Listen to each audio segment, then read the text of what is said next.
We live, man. That'll do it for this episode of the Bengals After Dark podcast. I know we said 11:30. Shit happens. Okay. All his fault. No, I'm kidding. We appreciate you guys staying up late on this Wednesday night. It's midweek. We're close to Friday, man. How you feeling, B? Thanks. Feeling good, bro. Had the schedule drop tonight. Kind of came by fast, I feel like. So it's really cool how the NFL has laid it out now. Like, I really think it's at a really good spot, bro, with the schedule release hype and stuff. Yeah. Like, I feel like the first year that they tried to, like, amplify the hype of the schedule release, a lot of fans were like, stop doing that. It's weird. It's corny. Yeah. Now it is really, like, became established, bro. So, yeah, I think it hit good for every team. I'm not going to lie, bro. What the fuck was that drop that the Bengals made for that video, bro? Am I tripping or am I missing the point completely, or was that the most fucking trash piece I've seen, bro? Yeah. Am I overthinking it? I don't want to hate because I understand their vision with it. I did understand the vision. It just didn't hit. And I also felt like the graphic was a little mid too. Oh yeah. Like, it was all like, I'm like, bro, come on. Like, I felt like we can do better. Yeah, we could. Like, yeah, bro. I don't know. It just, I never got the point from the rip. Like, it was cool with Joe, stepping on. I thought it was about to cook, bro. I'm like, all right, Joe's getting in this thing. We're going to fucking cook. Then these players are randomly just like stepping in here like, oh, the schedule. Oh, hey, what's that, dude?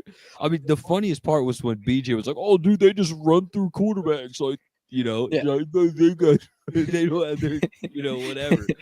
And that's the best part. Then Audrey's like, oh, you don't need to drink the yellow Gatorade, drink the orange. She's like, oh, yeah, Audrey, that's great. I like Jake Brownings.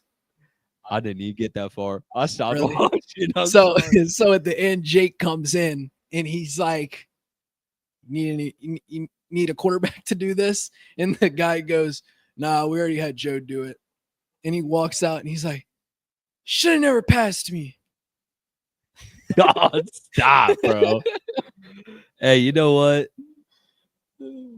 I still love him. All right. Jake too shiesty. JB too shiesty is what I love to say. Or the Jake Frost one was like kind of gay, though. I'm not going to lie. But it cooks. So, like, I get it. Yeah. Because like call me crazy, bro. I hate even talking about it. Man, like, I miss him playing, bro. It's so weird to say. I know what you mean. Because, like, I personally think Jake is a starter on one of 32 teams. Now, long term, I can't say that. I can't speak to that. Bridge quarterback, 100%. I think he can hold down a spot for a few years. Like Fitzpatrick, man. Would he would start for the Saints week 1. Now, like, let's keep it a buck. How many teams is he actually starting for? Not many at all. I think that may be the only team. But, I mean, let's give him his credit, bro. He would legitimately be a clear-cut starter week 1, in my opinion. What about Pittsburgh? Mason Rudolph. Will Howard, I wouldn't think so.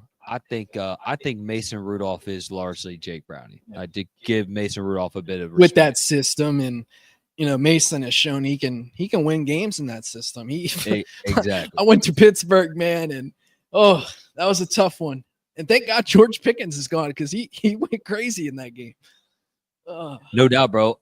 Yeah, that is something that we talked about last week. So, yeah, man. Like, overall, the vibes today. The vibes the past few days have been up and down.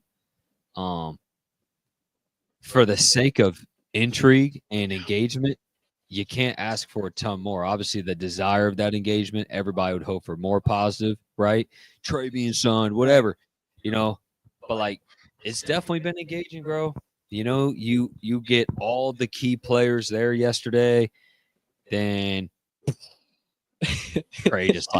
Trey's there. Oh my god! Like, what the fuck? No one cared about the practice at all. No.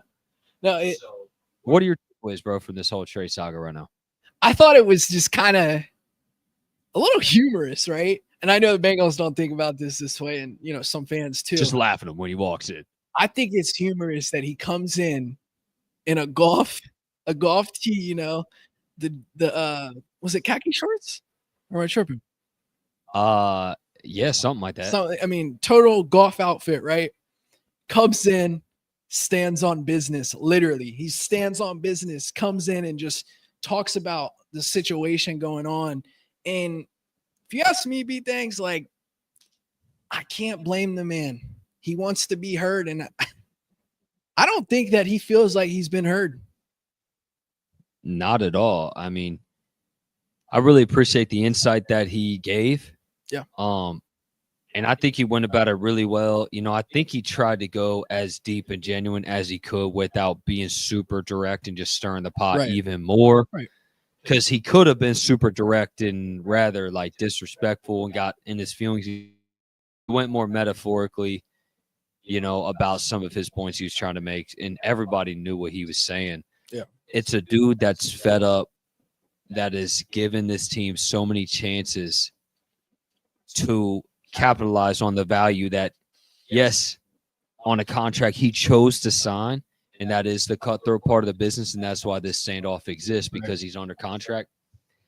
But the value he's giving you is so far supersedes what he's been given, and it's just like he's willing to risk a lot, And I can see, there's people out there that compare the contract situations, right? Whether it's Jamar banking on himself or like those guys didn't want to do that. I hope people know that. Like those guys, Jamar, yes, he banked on himself, but he would have taken that extension if he could have sooner. Because why not, right? I think when you look at it, Trey Hendrickson, a guy that played alongside DJ Reader from a couple years ago, right? The Bengals were not trying to give him a long-term extension. It's a little different, right? You look at the injuries and stuff. It's a little bit different. But DJ was set to probably make $20 million on open market. He fucks his shit up, man.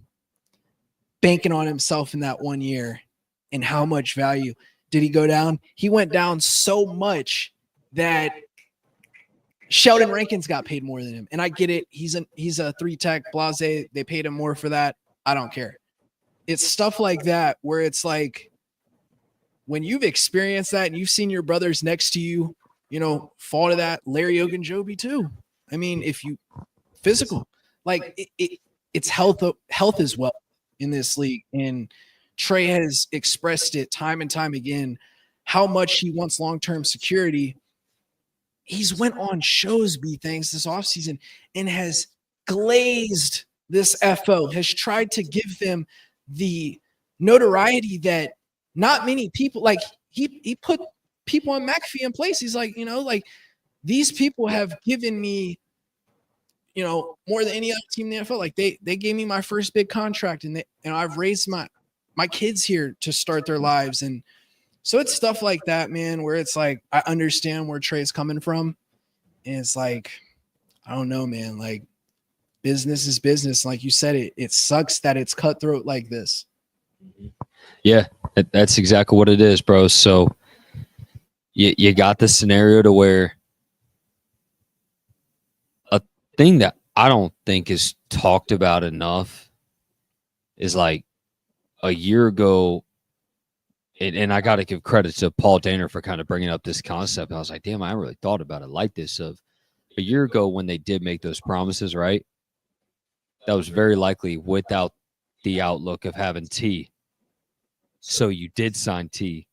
So I do get it to where it's really congested at this point. But look, man, you look at a deal like the huge contracts today that do have the long-term guarantees. Most of them are absolutely not in the wheelhouse of what a Trey Hendrickson would probably expect to get, let alone what the Bengals would anticipate give him. Like Myles Garrett, absolutely not happening. You're never getting anything like that ever in your fucking life. No. Nick Bosa, not happening. You're not getting anything like that. Nothing. Not a give it up. But you do begin to see a path with the Max Crosby, a dude that has guarantees just the first 2 years of his extension. and then are completely gone after. Yeah. I think if the Bengals are willing to guarantee something at a year 2 of an extension, that is 30, possibly 31. If it's got to be 31, I think that could work, bro. It's just simple. Like, we'd be talking in circles at this point. The Bengals want to give a 1-year signing bonus, add to this year, get him to 30 million, and see where things are next year. He wants long-term security with guarantees. He literally said it again today. Everybody's known this, and that's where the standoff is, bro. So this could very well, this could go on, man. Yeah.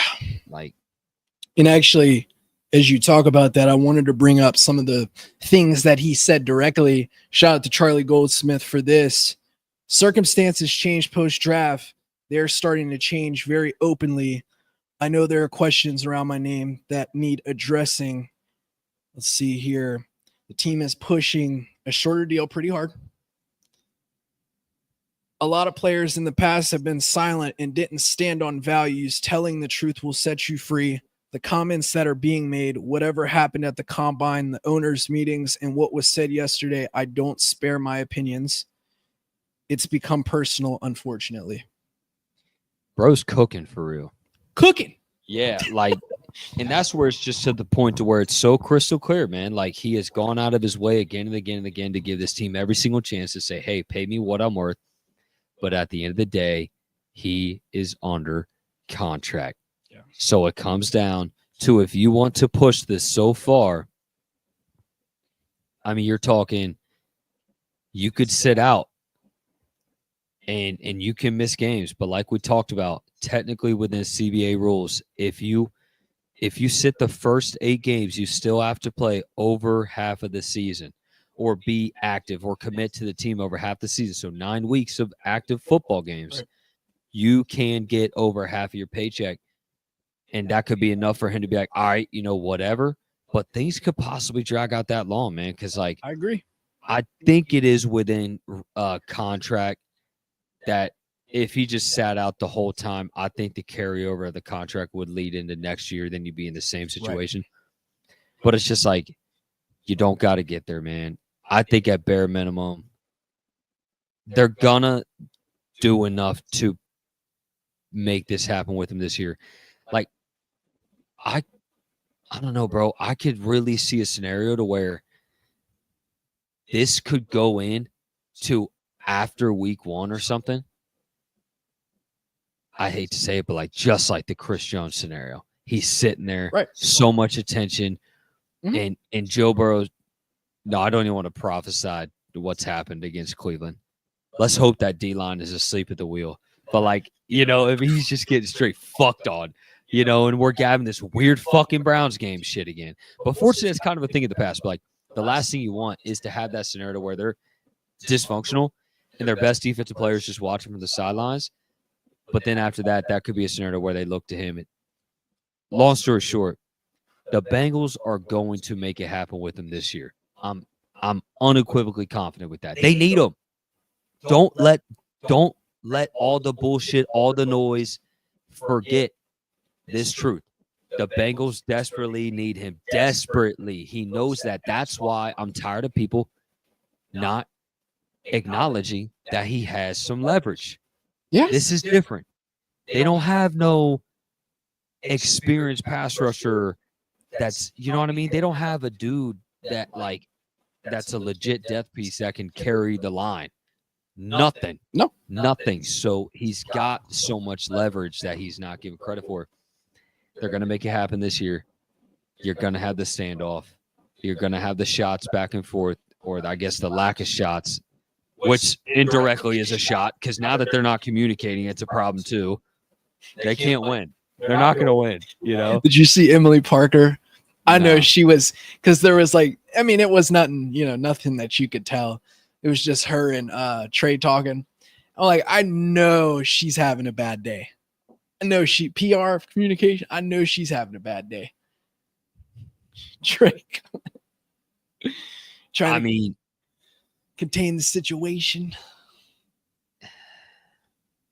His front office, man. That's like Why are they such a headache, bro? that's like today. Shout out to Pete Rose, man. Pete Rose Day. RIPP. It's like today, the Castellinis were on the field, kind of like the Browns in a way. Yeah. Boo. There wasn't boos, but there wasn't that much cheering for them. Yeah. And it's like one of those things. It's like, damn, everybody should have intentionally not done anything, just like dead silent. yeah, but I mean, it's like that's the type of vibes I get.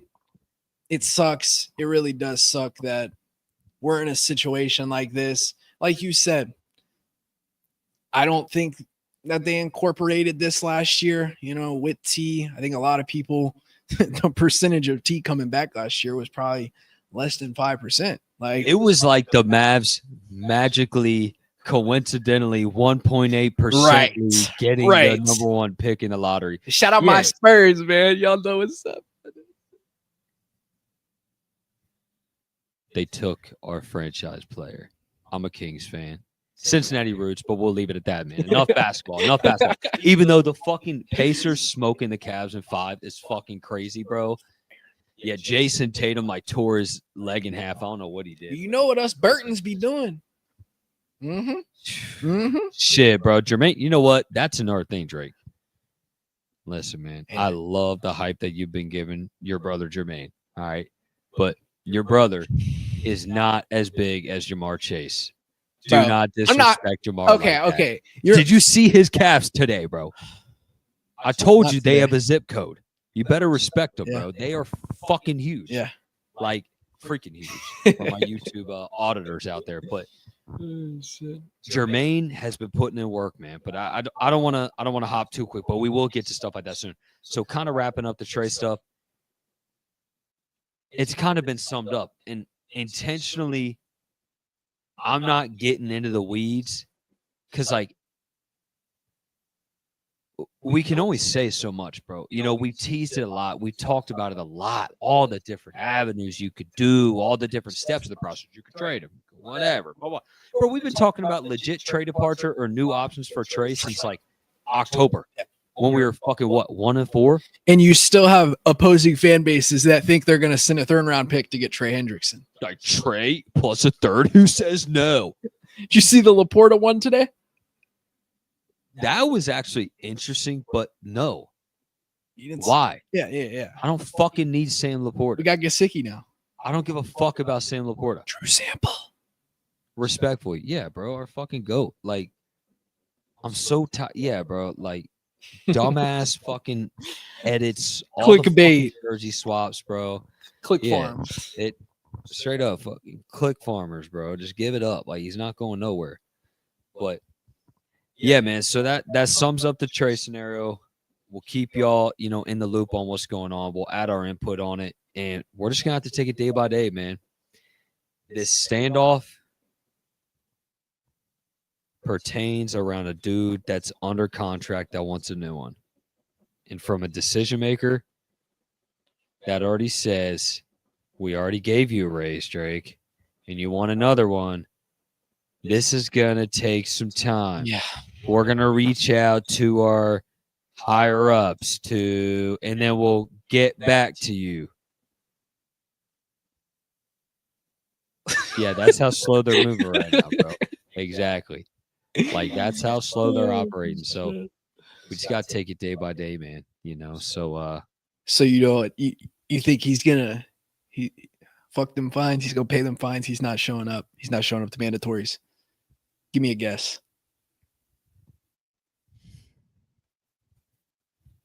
Because isn't workouts one thing, but then maybe if he doesn't show up for the shit after, okay. What's your thoughts? He's not playing on this deal, right? True. Yeah, there you go. So he's going to play on a new one, right?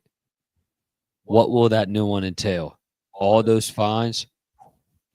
So, no, he won't be there next month. The fans are like, oh, my God, this is it. He's really not going to play. Bruh. It's the business. You better be ready. Yeah, this will go the whole time, bro. He won't be there for training camp. He won't be there for nothing. Shamar Stewart, he's on fire right now. He actually is Trey Hendrickson because he's earned so much. He hasn't even touched the field yet. Not The signed. dude's not a great football player yet. Well, he's just like Trey. He hasn't signed his contract. Exactly. So he's sitting out. He's like, I'm sitting out too. They're like, shut the fuck up. Like, this is about Trey. He's like, I'm just gonna with my contract. You know, it's funny. You got like one of the first quotes that he said was like, "Yeah, like first thing I want to do is I want to hug Trey when I see him." He's probably like, "Fuck that! I'm not signing my contract till." Obviously, it's not with. Like, I want to be just like Trey right now. He's like, I hate my deal. I want to be just like him. I want 17 and a half sacks. When is that going to happen? No, I'm kidding. Look, man, like the value of Trey being in training camp, we all know how immensely valuable that would be. You know, obviously you got to help lead that room. Just the disparagement in talent without Trey Hendrickson is like a black hole that just goes and goes and goes. You're just like, you literally have like far and away, Drake, the worst edge rushing, pass rushing unit in football. Like, you want to know the far away without Trey. So you got to get it figured out, but it's going to sit there, bro. It's just going to sit there for a bit. You don't know the dumbest thing I heard? People trying to compare this to 2020, where it was like, or 2021, whatever. Trying to compare it like Trey. Fuck, I just had a goddamn mind blank. They were trying to act like the Trey situation is comparative to back, with Carl, basically saying like, oh, like, we didn't feel good about it at the time, but it worked out. I can't talk myself into that angle, that view, because it's a lot different. The Bengals went out and they signed Trey Hendrickson 4 years, $64 million. I don't see the exact angle of that. Right. I mean, we get it. There's obviously risk that would be involved with guaranteeing a dude the way he wants to be guaranteed in his contract. But like, even if you signed him to a fucking 2-year,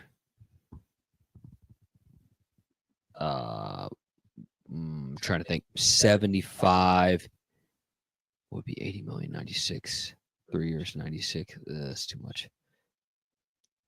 2 years, $75 million extension because he's getting paid 16 mil salary this year.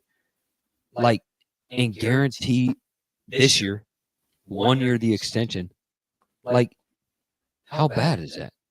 You know, I mean, I feel like that's something that could get over the hump, bro. But like, yeah, that's not super similar to the Carl situation at all. So we have a comment here. It says he's made $84 million in his career and wanting more money. He signed the damn contract and he needs to honor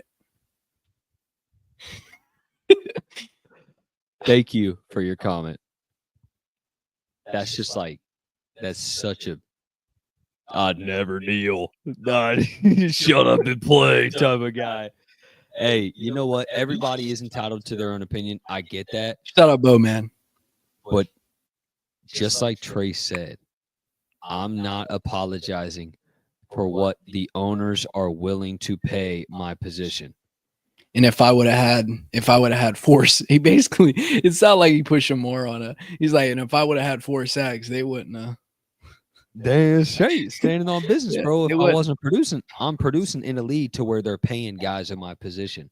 It's not like Trey Hendrickson's the only one demanding money. Right. And not only is every person demanding money, they're getting money. So this is selling, and he's deserved more money to be correlative with the market. And he like you said, he's not the only guy that's getting contract extension with the final year on his deal. And look at Danielle Hunter, guys like that.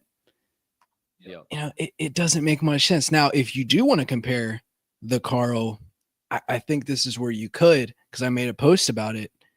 Over to 5 years with Cincinnati, right? Trey Hendrickson, and I get it, the total number is more, so I'm sure he possibly has made more.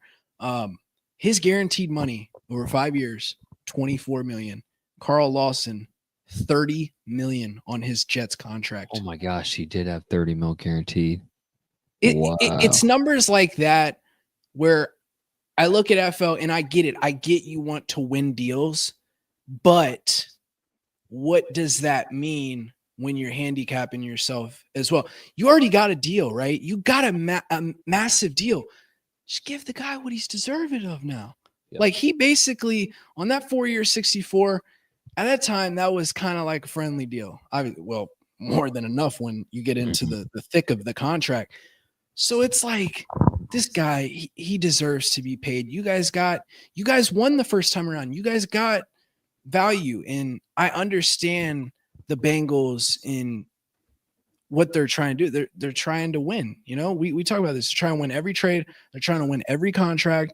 It doesn't matter. But when it's players like this, Jamar, T, Joe, Trey, you just have to do it, in my opinion. Other guys, I understand the avenues and I understand the age factor with Trey, but I think in a championship mindset, right? And if you're not willing to go in on Trey, I feel like you're not confident with your defense. And obviously, looking at last year, you're not very confident, but it's like, bro, are you serious about competing? Maybe that's cliche to say, but it's like, damn. It's been apparent that, like we talked about, with their philosophy, they have wholeheartedly committed to their philosophy because they have recognized that when you deviate from our plan and our philosophy, more than not, it causes friction that if we just didn't fucking do it, we wouldn't be in this situation. That's the type of conservative person that you're with when it sucks like that person that you make plans with, whatever, like, oh, I don't know, guys, we shouldn't do that, whatever. It's like, come on, bro, shut up. And like all of a sudden, then it backfires and they're just sitting there casually. Like they embody that process of they're straight and narrow. It's what we've talked about. Yeah. They have broken the mold of a couple of those things, right? They're willing to invest in the dudes over 30. That's obviously another thing that's Trey's trying to push out. You've been pushing it towards other guys, whatever. Why can't you do it to me? Things like that. But they do have leverage because they're the one giving out the money. You know, so at the end of the day, like if you sign on the dotted line, that's their mindset. You know, so they just go all in on that. Like at the end of the day, bro, you got to play if you're signing on the dotted line, bro. And I don't think maybe we hit on it enough when we talk about leverage because you mentioned it. I think Trey does have more leverage than people think. Yes. Like it's got to be something that's discussed more, dude. Like we've been talking about it a handful of times. I want to read the new CBA rules because they can change every year. They get tweaked every year. So I want to make sure that I be reading it right of if you are active 9 games out of the season, you get access to even more money than technically half of it, whatever, depending on the exact situation on how it's the contract's laid out, whatever. You know, and maybe strength of schedule type games too. I don't know if you could factor that in. Maybe, yeah, whatever that exact. Who knows what the exact language entails? But like overall, he has the leverage to forfeit that amount of money if he is committed to my dissatisfaction with this money. Yep, will lead to you guys suffering, and I know how bad you need me. This is not like. T's important, super important. So maybe this isn't even a great example. Like this is not a number 2 option at a position where you already have a dominant number 1. Like I'm saying, this isn't fucking some established other edge rusher you have here. You know, you don't have a Leonard Floyd or you know what I mean, a guy that's a good number 2. Right. Like it's destitute. So yeah, man. I mean, sure enough, we did it. We went right back in the loops that we kind of said we wouldn't do. So I'm done with this great conversation, you know, and I think people just got to throw their hands up and just got to be patient, man. The contract was signed, and you're dealing with the business that is trying to deviate from the structure, which is the name on the dotted line. Okay? And that's something hard to override. Like, yes, employee, you've been great at your job. Just fucking repeat myself.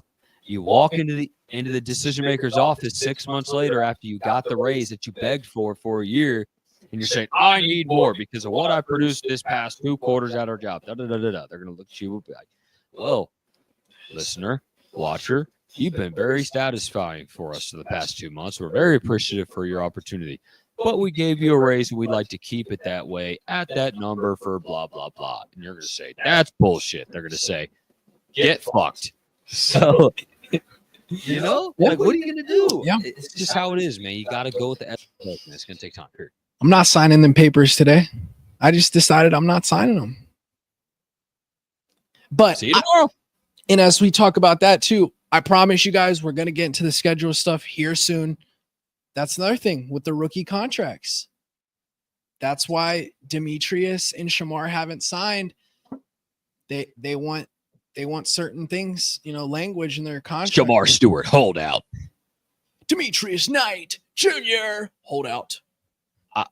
Actually, he practiced today. Oh yeah. Yep. Congratulations. No one fucking noticed. Like, I mean, it. You know, I'm not gonna lie. Does voluntaries? This is a like. I swear, the voluntary practices have evolved from even 2 years ago. How long do they go on? I thought this was like a week. Yeah, it has felt long. Bro, they've been there for like 2 weeks, and this happened last year. I was like, wait, they've been practicing for like 2-3 weeks. So they've been there for like a week now. I kind of felt like the rookies got integrated pretty quick too, don't you think? I actually kind of disagree. Really? I thought I didn't see him for about a week. And so I thought before the rookies actually showed up 2-3 years ago, they showed up before the vets did. Well, I'm saying I felt like they integrated the rookies in with the vets pretty quick. Because I felt like in years past, I felt like they kind of. Yeah. Yep. No, for sure. Like, just look, man, off-season programs change. Wouldn't that kind of align with the fast start? Like integrating everything as quick as possible. Because like, do rookies really have to stay in their little cubicle of rookie? So, you know, we have the Bengals who will hold their OTA off-season workouts May 27th through the 29th. Oh shit! Wait a second. Oh my God, we got a bunch of stuff here coming, man. That's voluntary. Yeah. So hold up. We have. So the first day was April 21st. Rookie minicamp, obviously May 9th. Wait, April 21st? That was the first day they came in for voluntaries. Before the draft? Yeah. Wow. And then OTA off-season workouts, May 27th through the 29th, June 2nd to the 4th. Mandatory minicamp, June 10th to the 12th. Wow. Then once June 10th hits, oh my gosh, bro. Just it's been 3 weeks since the draft. We're doing it. So 3 weeks from today. Wait, when does camp start? You said the 10th? Yeah. So pretty much a month. All right. Less than a month. Dude, that's crazy, bro. Oh my gosh. Football season's really around the corner, bro. We're talking about the draft. I think a good piece from Mike Florio finally. Okay. Cincinnati is targeting, being the city to host the draft in 2028 to 2029. For real? Yeah. Ooh. Pretty Where are we doing that? I know. Where are we fitting that? The banks in front of the Red Stadium. Everybody gets beer. Every visitor, no matter how old you are. Fucking tea rounds on me. That's crazy, bro. That's super cool, though. Yeah, we kind of talked about that before. Dude on the river. I know. Yeah. The boat. Like, we got hella boats. We got hella carrier boats. Why am I missing the name? Nonetheless, whatever. Have it on the boats on the ugly brown river. Roger Goodell's like, I'm not getting that stinky ass river. Throw him over the poop deck. I would totally do that, dude. Definitely get charged. Just like deck them and fucking push them off. But then if I fall on, I'm probably gonna Chiefsaholic 32 years. be things. Kenzo Fox arrested. Breaking news. Pushes commissioner into the river. Punches him in the face. Throws him in the water after Bengals draft. Lawsuit coming. The Bengals draft. Shamar Stewart Jr.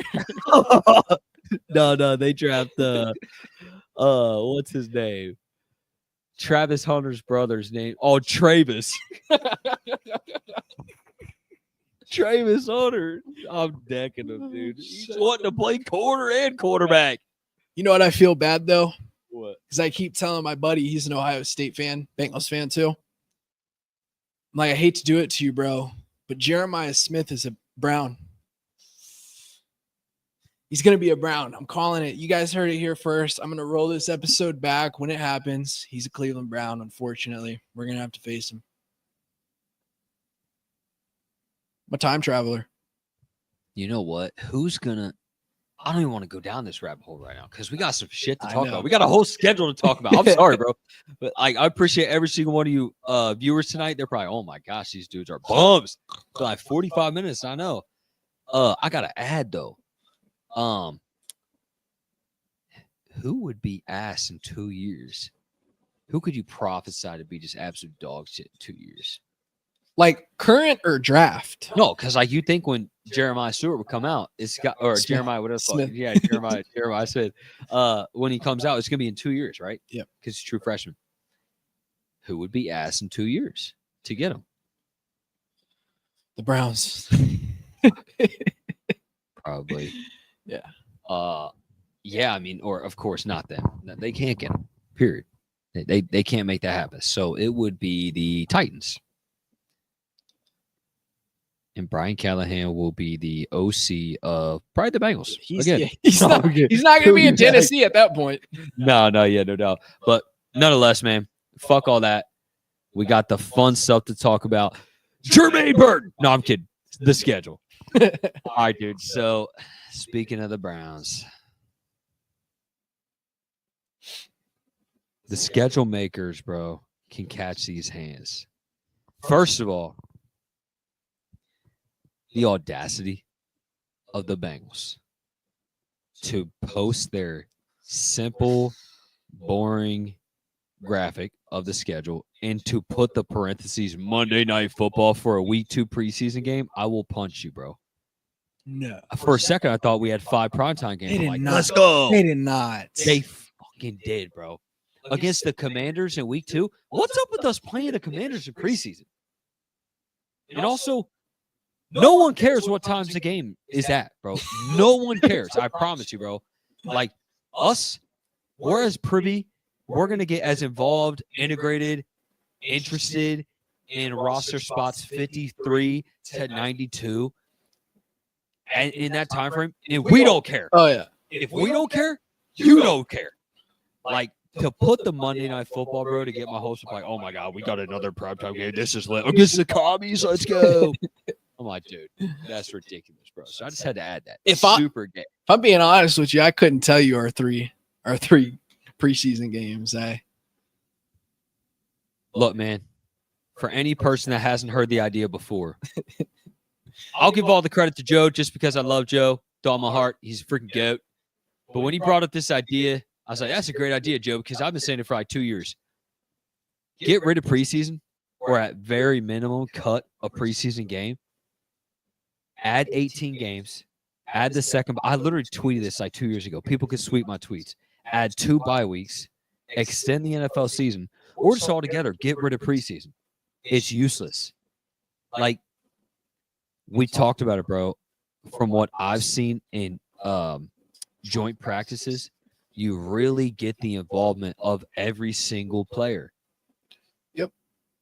You talk about keeping players healthy, right?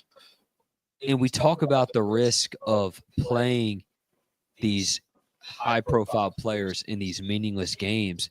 Then get rid of them. Who cares? Get them in joint. here's an annoying thing as well, Drake. They have to get their tackling under their feet. Bro, they're a pro football player. Bro, they're a pro football player. If they have to acclimate to tackling, you're cooked, bro.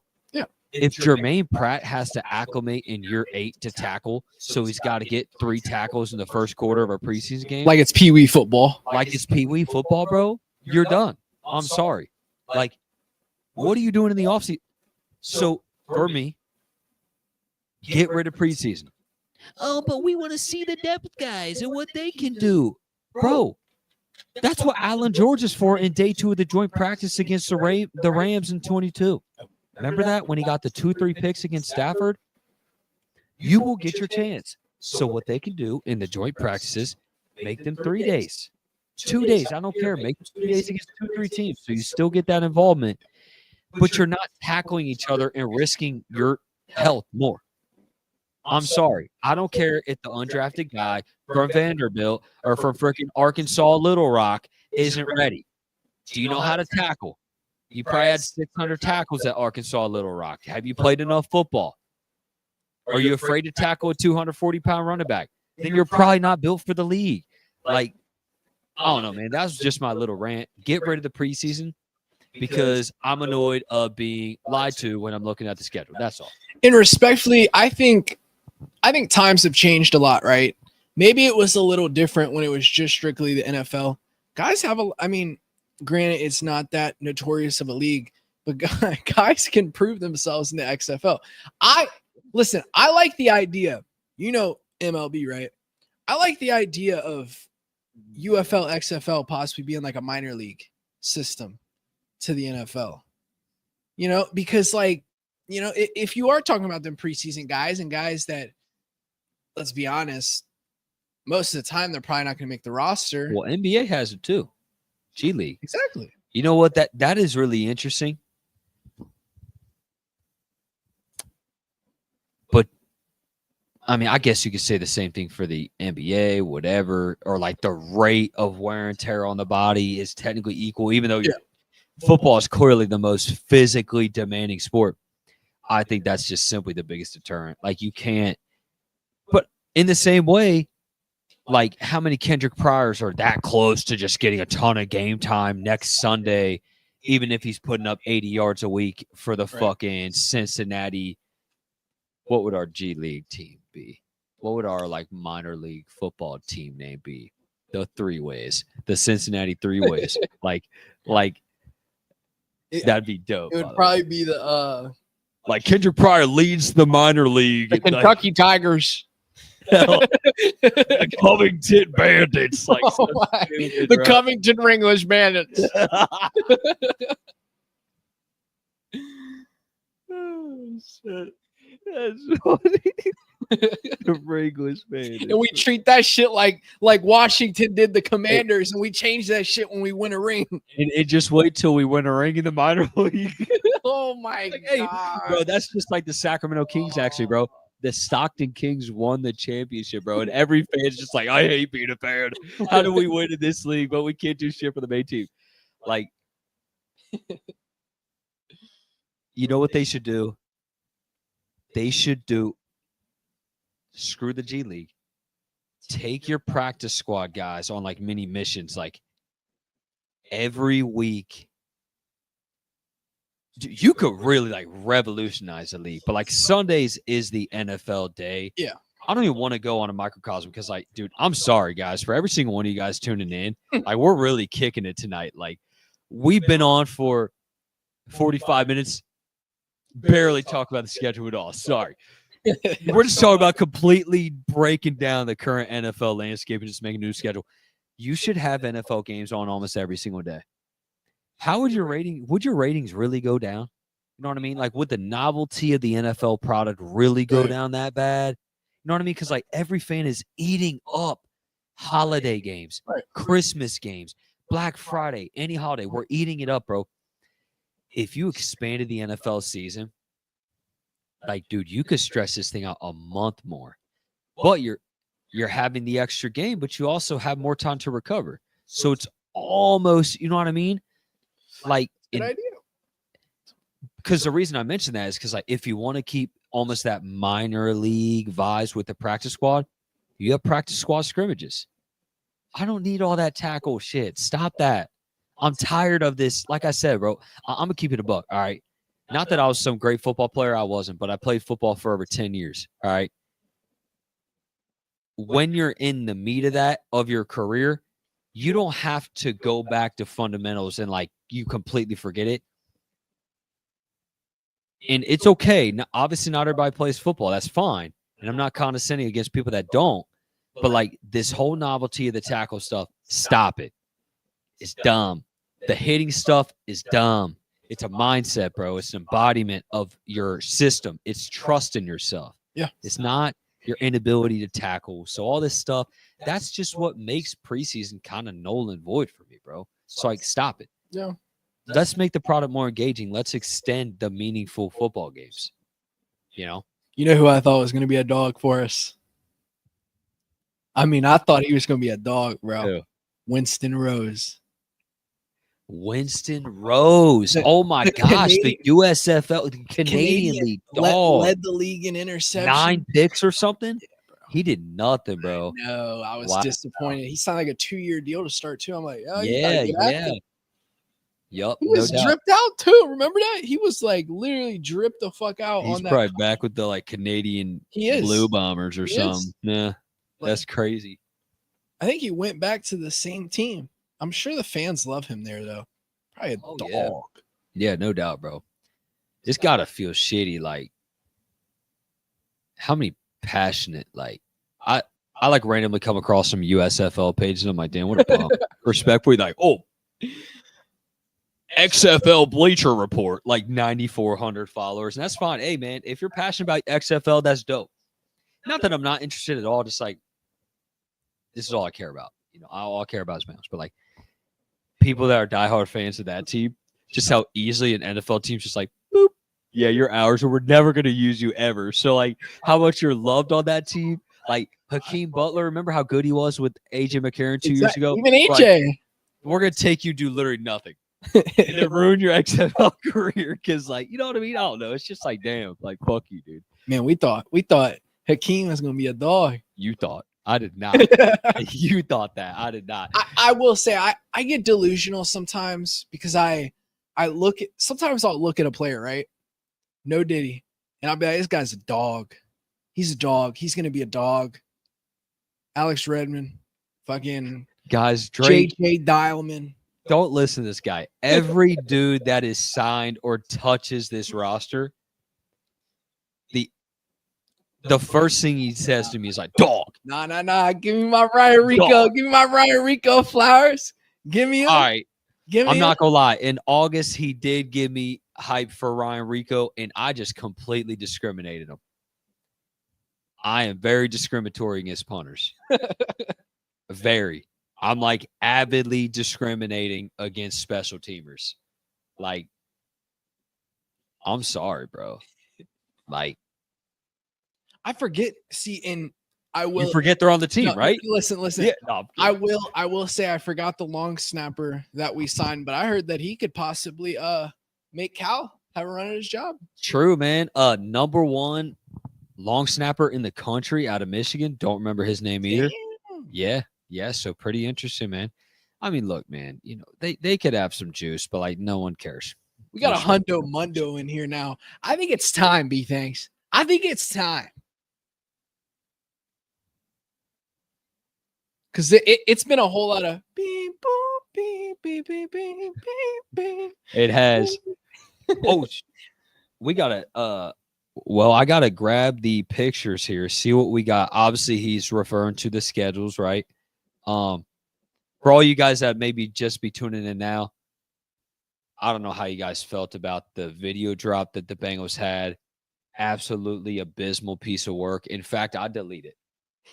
You know what? You have some indirect connections, some links to the admins with the Bengals.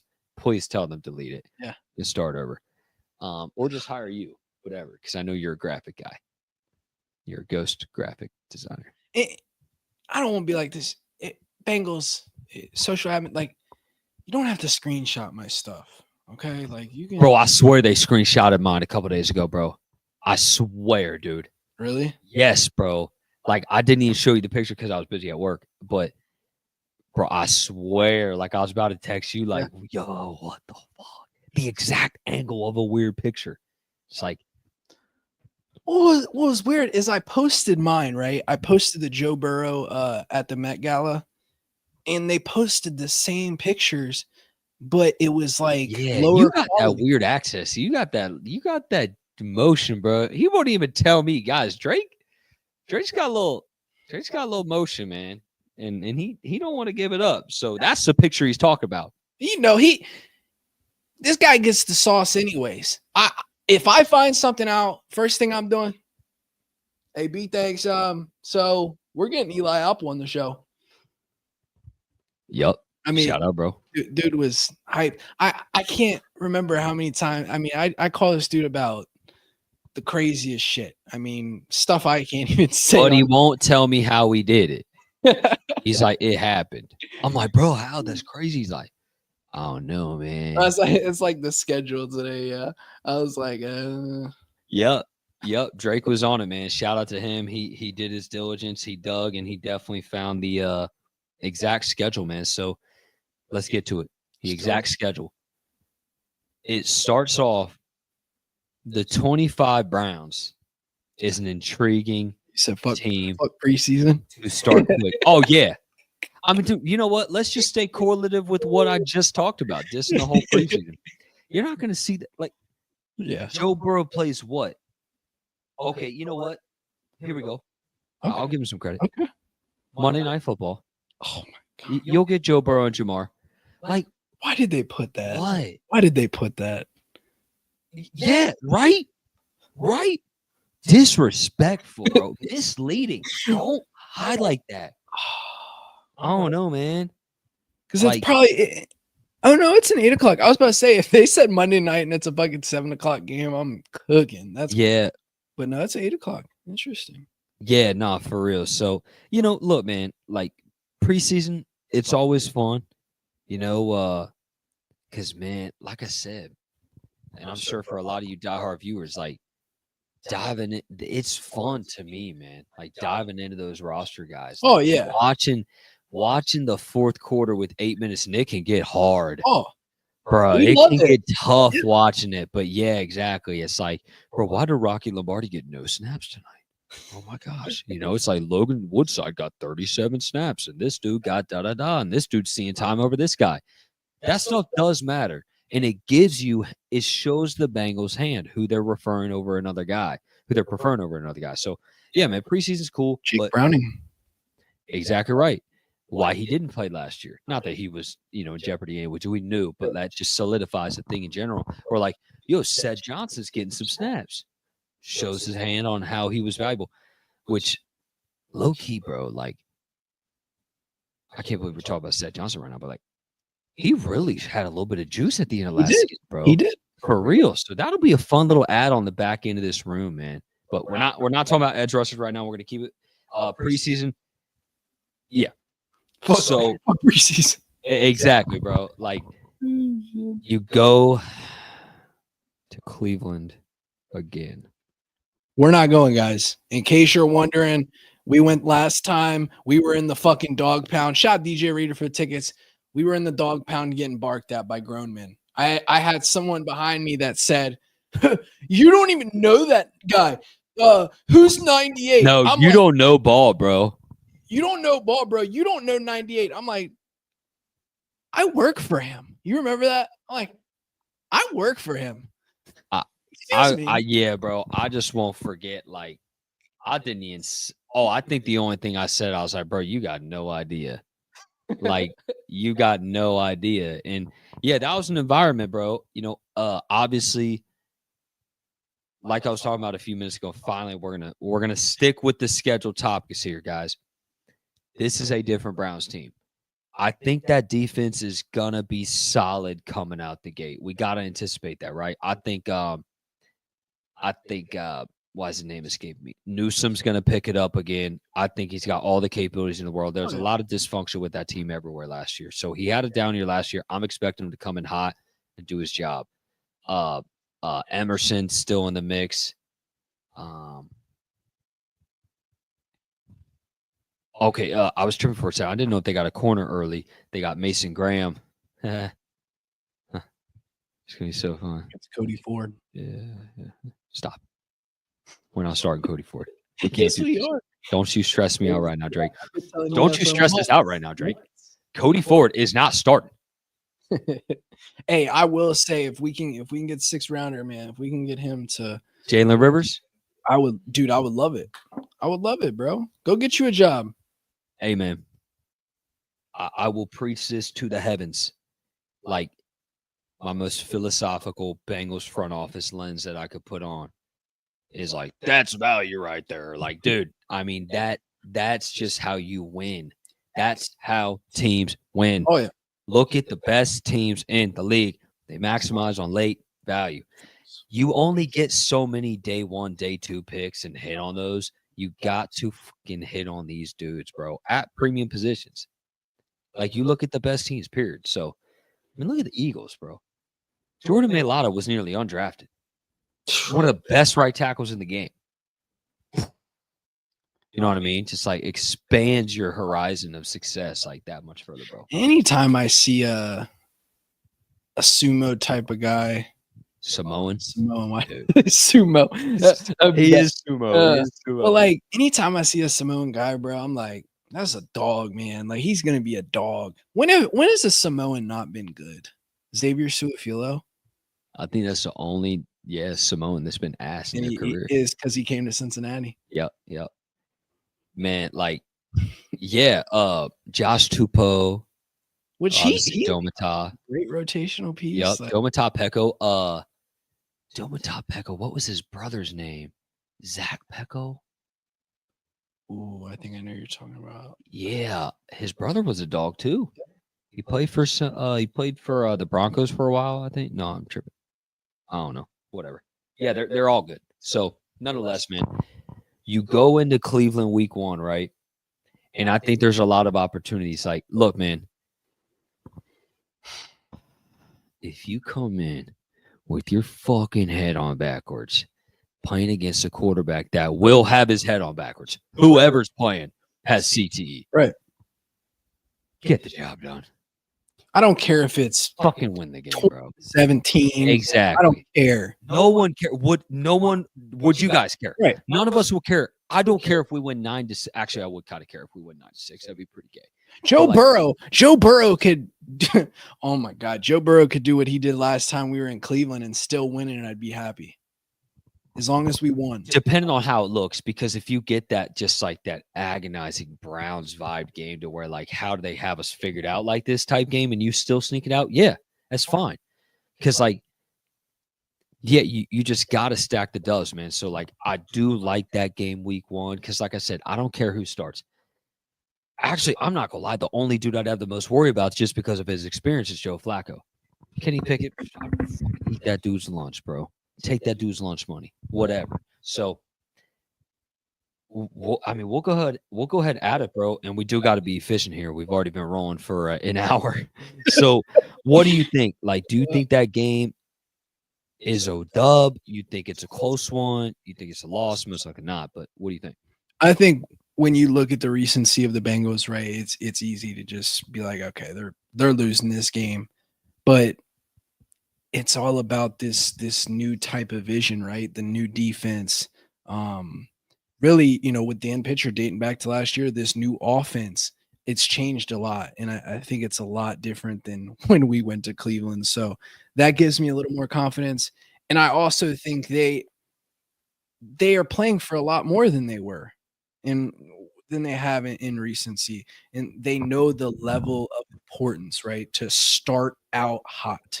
And I think I'm confident they can win this game. I really am. I'm confident that they can go into Cleveland, and I don't think it's going to be a pretty game. I think it's going to be an AFC North style type of game. But shit, if you want to come out and get cute and really fuck them up, then let's do it. Yeah, I definitely think they got a clear route to winning this game, but I really think it's going to be a nail biter because still their most 2 dominant points is their cornerbacks that while our receivers are completely capable, they have been able to scheme against them well. And then that D line, if our O line is not ready, we know exactly where the fuck this is going to go.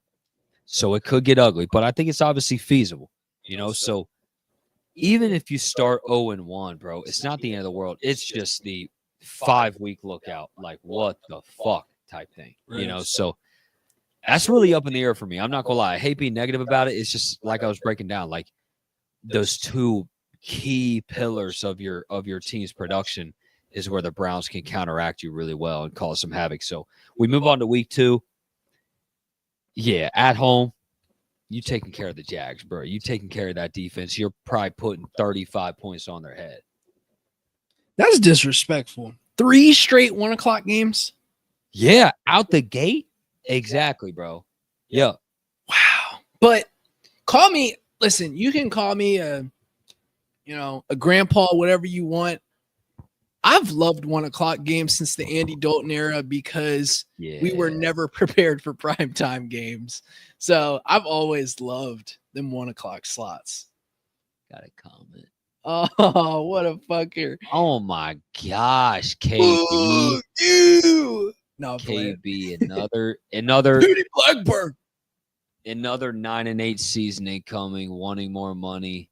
I can't read. I'm blind. Oh no, that was the Bo thing I already read.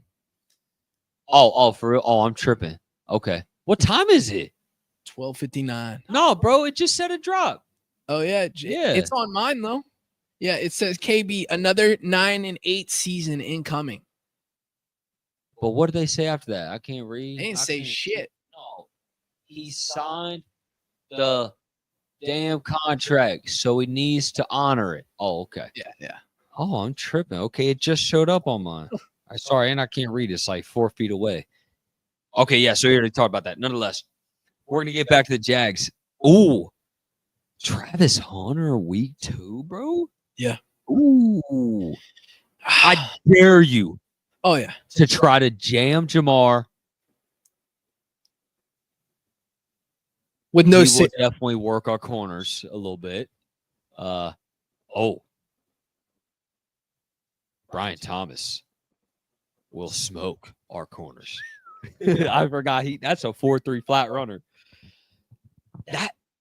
Damn, that should have been a primetime game, bro. Don't you disrespect them. Come on, bro. Send them doubles. And yeah, respectfully, like Trevor Lawrence, Joe Burrow has always been must-see primetime television, even though it's not much of a competition between Joe and that last Monday game, bro. The NFL, they have been it's been really fun to watch, but it's not. I mean, Joe has won every game, and I think he's gonna win this one.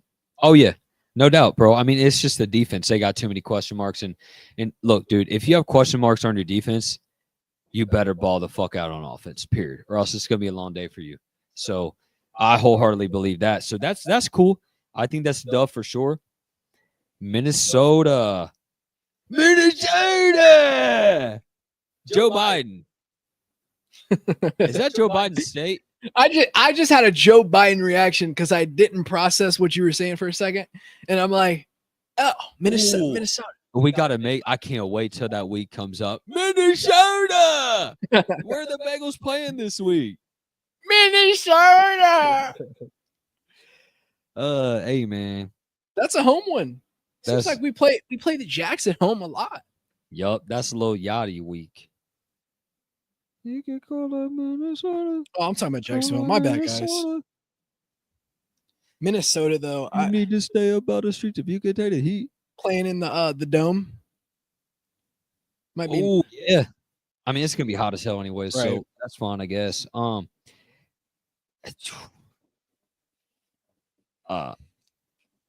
Brian Flores, gosh, dude, his defense, bro, just every year. Kevin O'Connell, great schemer. Best coaching staff in the league, bro. Like, do you realize that they were literally rated the best coaching staff and best ownership? So you talk about a franchise that's got their ducks in a row, bro. Imagine, and early JJ McCarthy. him and Ooh, LaFleur are like my favorite coaches in the league, honestly. bro, you're really looking at a fun, enticing schedule here. I mean, you could be talking like if Shador gets the juice going early, and if they commit to that, you know what, we're not there yet type Browns, because I hate to even talk about like a positive side for the Browns, but like they know Joe Flacco. What, bro? That's expired milk. So what? He starts week 1, then what? Sure, you could very well see a path where like Shador needs more time, right? But like, what if he does catch on and he exceeds expectations? Say if he starts week 1, that's fun, bro. Oh yeah, That's cool for us as Oh, like yeah. fans of the Yeah. game, because like fans of the game, the hype of Shador and Travis, right? Our team gets to see him back-to-back weeks, so that's kind of cool. You know, it's captivating as our offense is and our team is as a whole. That'll be fun. Then week 3 of a JJ McCarthy, bro. That could be pretty cool. And JJ, of course. I was kind of hoping that Cleveland one got sprinkled maybe mid-season, because that could possibly be like a Johnny Manziel recreate mid-season. You know what I'm saying? He's just kind of getting accustomed to the league and stuff like that. Could have been like a What, we beat them like 30-0 on primetime? right. Yeah, no. Too bad they have way too many answers. It won't go like that for us. But yeah, man. So like 1 o'clock, fine. I'm not a fan of JJ, but I'm a fan of Kevin O'Connell, and I think Kevin can get that story right. Dude, I just don't know how he does it. I don't know how these like LaFleur, like these guys that make it. Remember Malik Willis fucking balled for like 3 weeks straight because of LaFleur. Look, dude, they figure out the number one thing is how can we put our guy, this specific guy, in positions to win. Well, first of all, you got to fortify up front. They have a really good O-line. Yeah. Then they got weapons everywhere. So they just curated an experience for the quarterback that gives you the least resistance you can, you know. So yeah, man, like they got it figured out. That's a toss-up, man. That's really a toss-up for me. Like, I think they could pull it out. I think they could pull any game out. Yeah. That's kind of a tweener. So, yeah, bro, I don't know how confident I am to say that that's a win or a loss. I mean, I hope they're all wins, you know what I'm saying? But how do you feel about that one? Minnesota? Yep. I think you're coming off an ACL. Maybe first 2 weeks would have been a little more beneficial for the Bengals, but I still think that's good territory to capitalize on. You know what? No, we're beating their ass. They got no corners. They're done. And I'm sorry, I'm just not that scared of JJ McCarthy. No, I'm not scared of JJ McCarthy at all. It's just they have a really good football team. We've seen it. Oh, yeah. Teams with lackluster quarterbacks can't win if they're enough. If they give you enough, right? And I think JJ is capable of giving them enough. All right, dude. Got some juice. Got the 8 days off. Heading to Monday Night Football. Our boys coming back. Dude. Like, fuck. I'm behind you. I'm sorry, brother. I was going to say, for a second, I was a little confused. What were you talking about? I'll talk about in the next when we go to the next next state. Oh, okay. Yeah, DJ. But at Denver, Monday night. I like it. It's not too cold. The schedule makers, man. I'm like Drewski, shaking the glass around and throwing it, man. Just want to throw it at the schedule makers' faces. It is what it is. We're gonna deal with the hand that we're dealt and make the most of it. But yeah, bro, like Denver games. Like if we face Denver next year again, it'll be on primetime. Just with how fun this past game was. Yeah, man. Bo Nix year 2. I'm not gonna lie. I anticipate a Bo Nix year 2 regression. I anticipate it. I just think he had a lot of juice going. I think he had a big buffer with Sean Payton putting him in positions to win. I don't think they got better at the weapon spot. So all of a sudden, you got the same weapons. A year older Cortland Sutton. I mean, you weren't able to figure it out. I guess you got Marvin Mims going, whatever. So I think Bo Nix is going to struggle a bit more. A running back, and you draft a running back in the first round, who's a really good running back, by the way.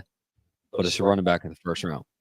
Like, unless if you're like generational, like, I don't want to say generational, draft them 2 years apart, but like Bijan, like a great player, Ashton Janty, no, not going to do it for you. So I think we could get the job done against them, bro. Prime time, whatever. Show the league that we're back, and I mean, you hope for you.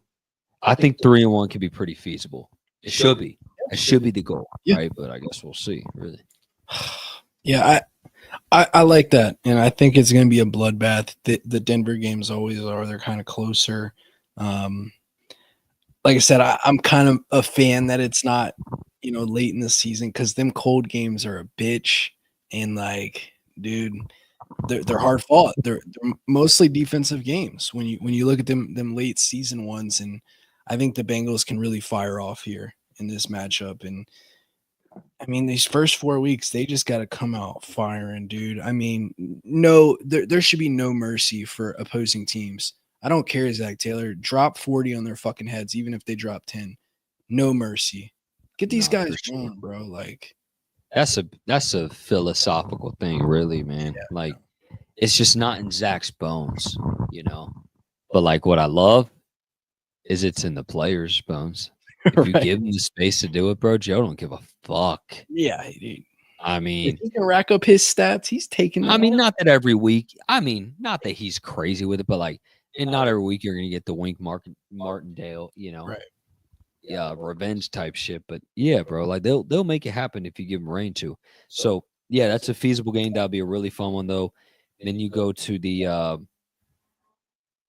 short week, I guess 6 weeks against the Lions. It's a tough game, bro. And you got him at home? Ooh. Yeah. That's why I said our boy's coming back. Oh, yeah. Interesting. Okay. So Aiden Hutchinson, a fun team, man. Ooh. That may be a fun one to go to, bro. And if you start out 3-1 there, I think you can afford that one. If you come back in the next week, you come swinging. But Detroit's that's a big game. That is going to be it. That's tough, man. It's going to be tough because of how good their team is, man. Yup. So, I mean, you're looking, bro. You got, God damn it, fella. Dog hair everywhere. All right. Is how the schedule's going to be for these few weeks. So you got Denver, Detroit, Green Bay, Pittsburgh, Jets. Nice ass. But then Chicago, an upcoming Ben Johnson team. Stop, bro. Drake, you better accept it, dude. We talked about it. Even a mediocre quarterback surrounded by a good team can still be a good team. And you know why not? Because Ben Johnson didn't even want to go to Chicago, guys.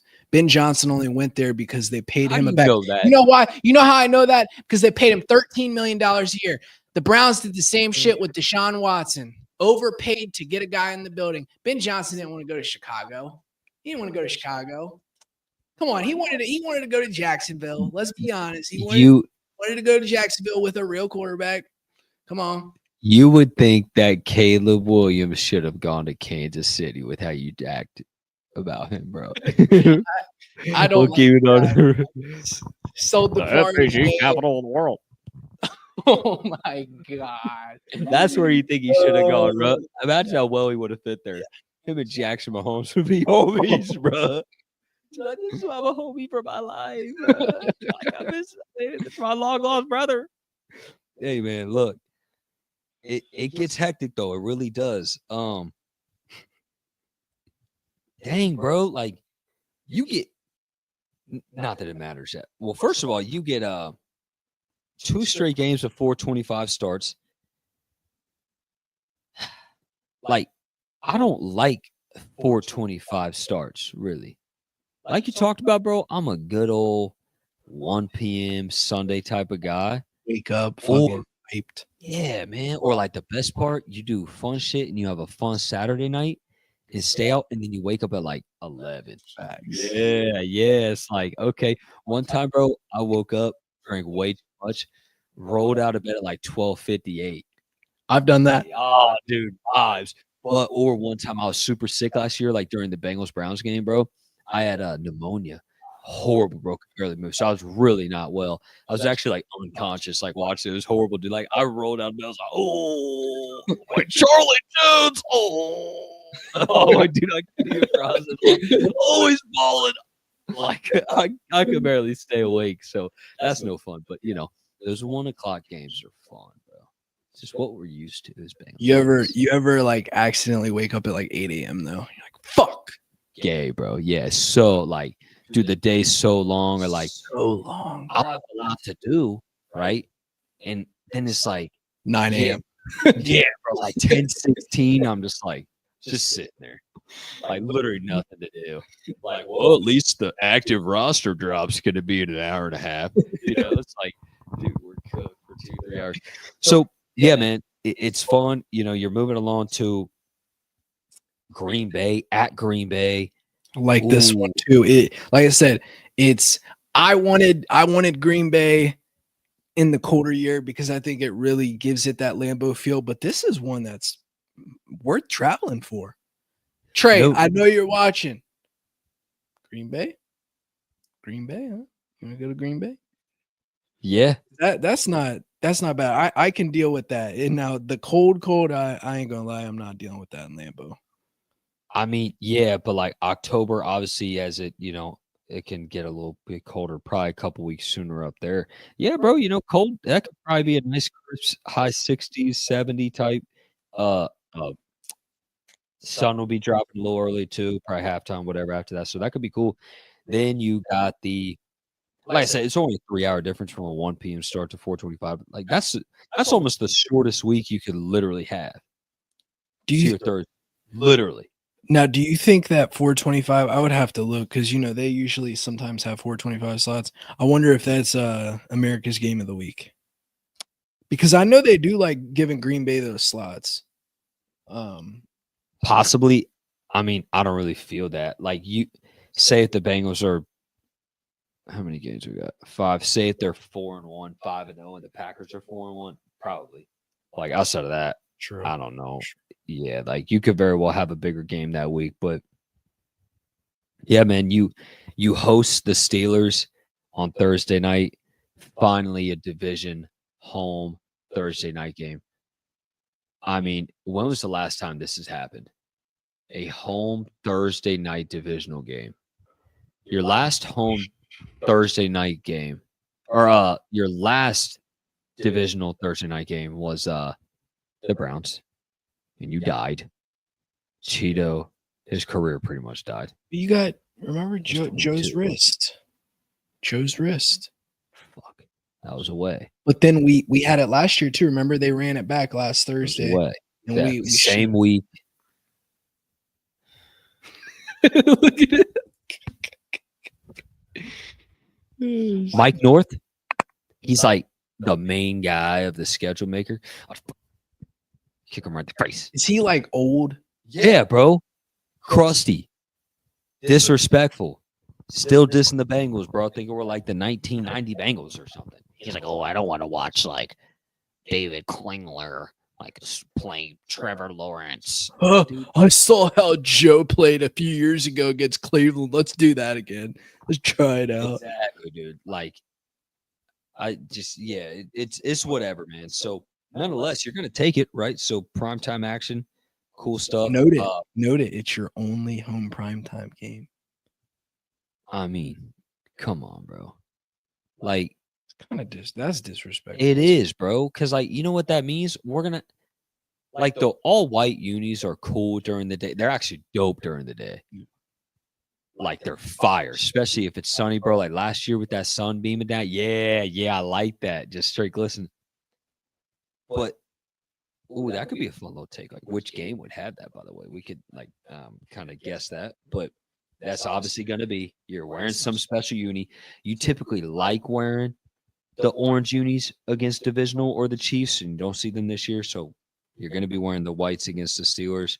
You gotta smoke them, bro. You beating the fuck out of this team this year. Period. Like no mercy. No mercy, but also no excuse. They're not that good of a team. So you take care of business and you beat a team with no quarterback, period. So you could very well be looking at a 5-2 team. I think actually I don't want to say very well. Like that's some action, bro. Oh yeah, they got like you got 4 playoff teams right there, bro. in the first 6 weeks. What? Who's the 4? Don't Who's put the 4? Chicago in there. No. No. Okay. The first 6 weeks, bro. 4 weeks straight, bro. Minnesota, Denver, Detroit, Green Bay.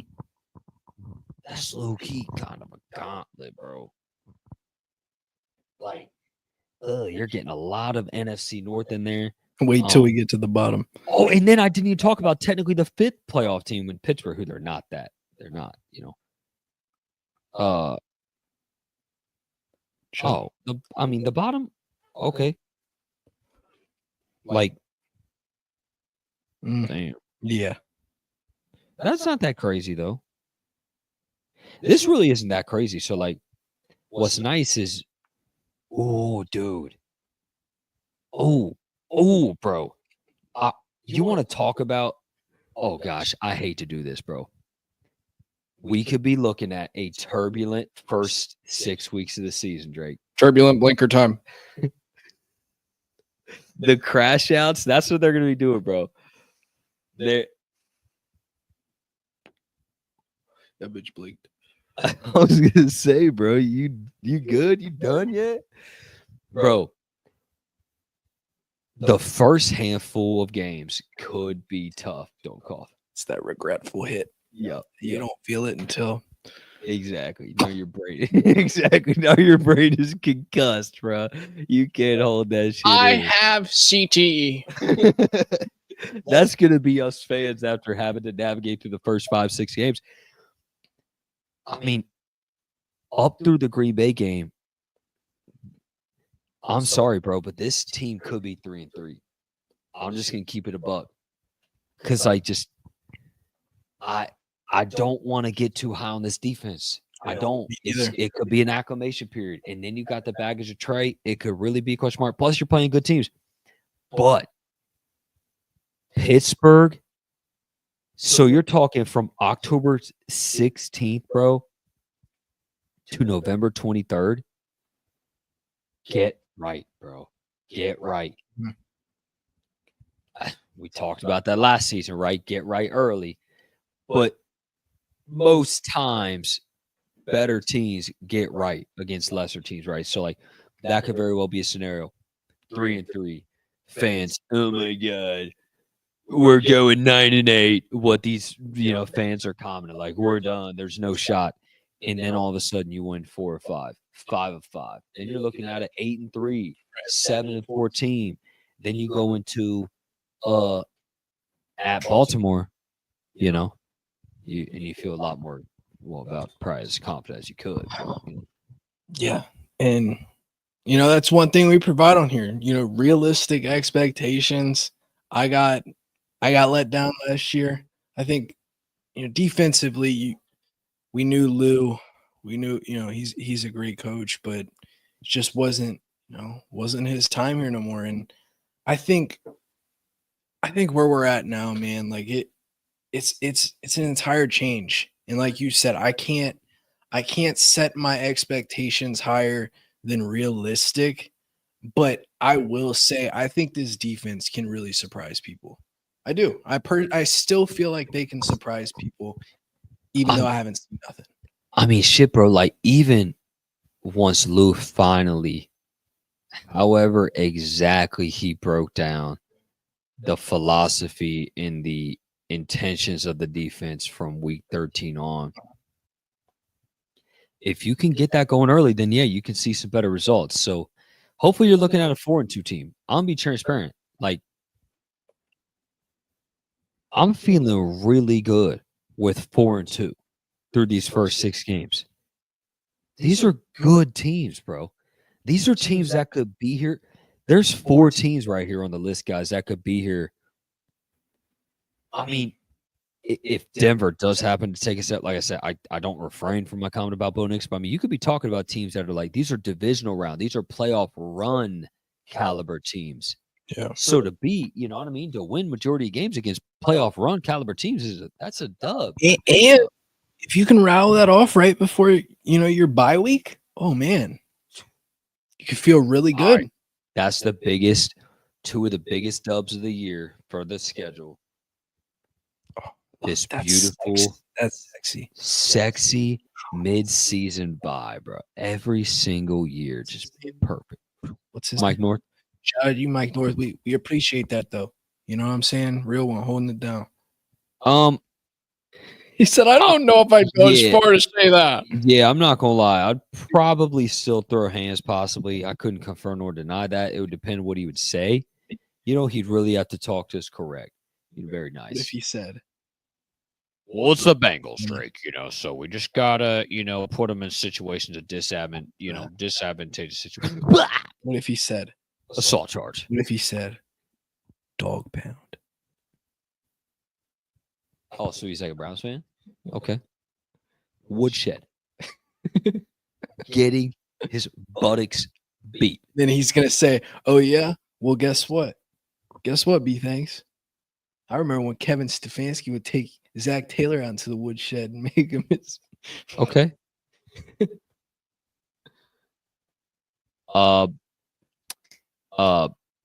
Swirly. Whatever he's getting it all. No Diddy. Swirly's great. Like Mike North has got the swirly. Yeah, man. Like Mike North found in the toilet by Kenzo Fox. No charges pressed so far.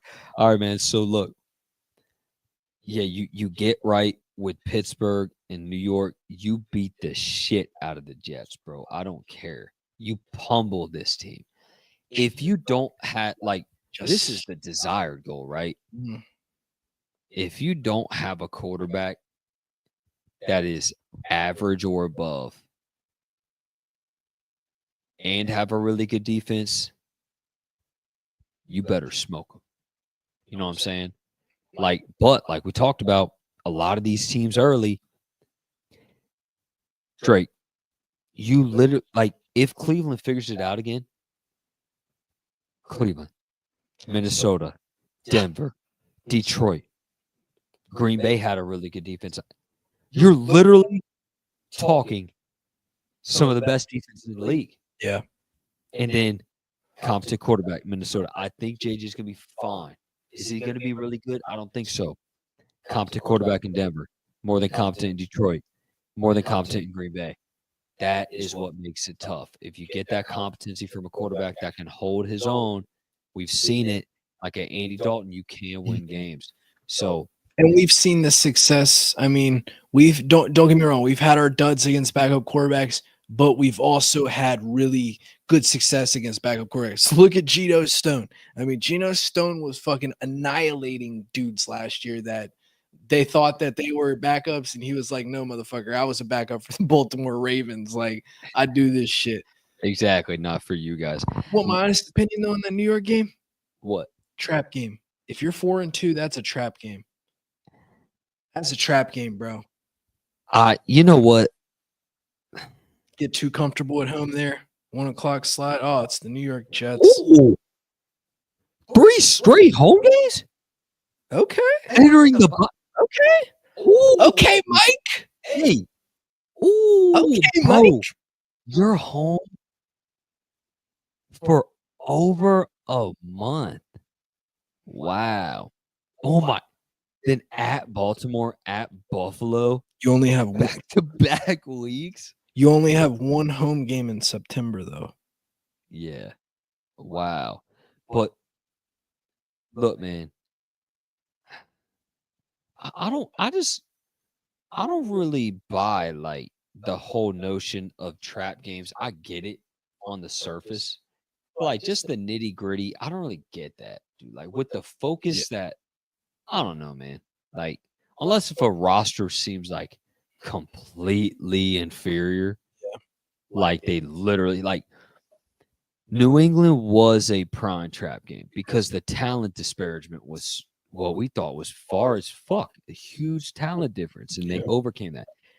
The Jets got talent.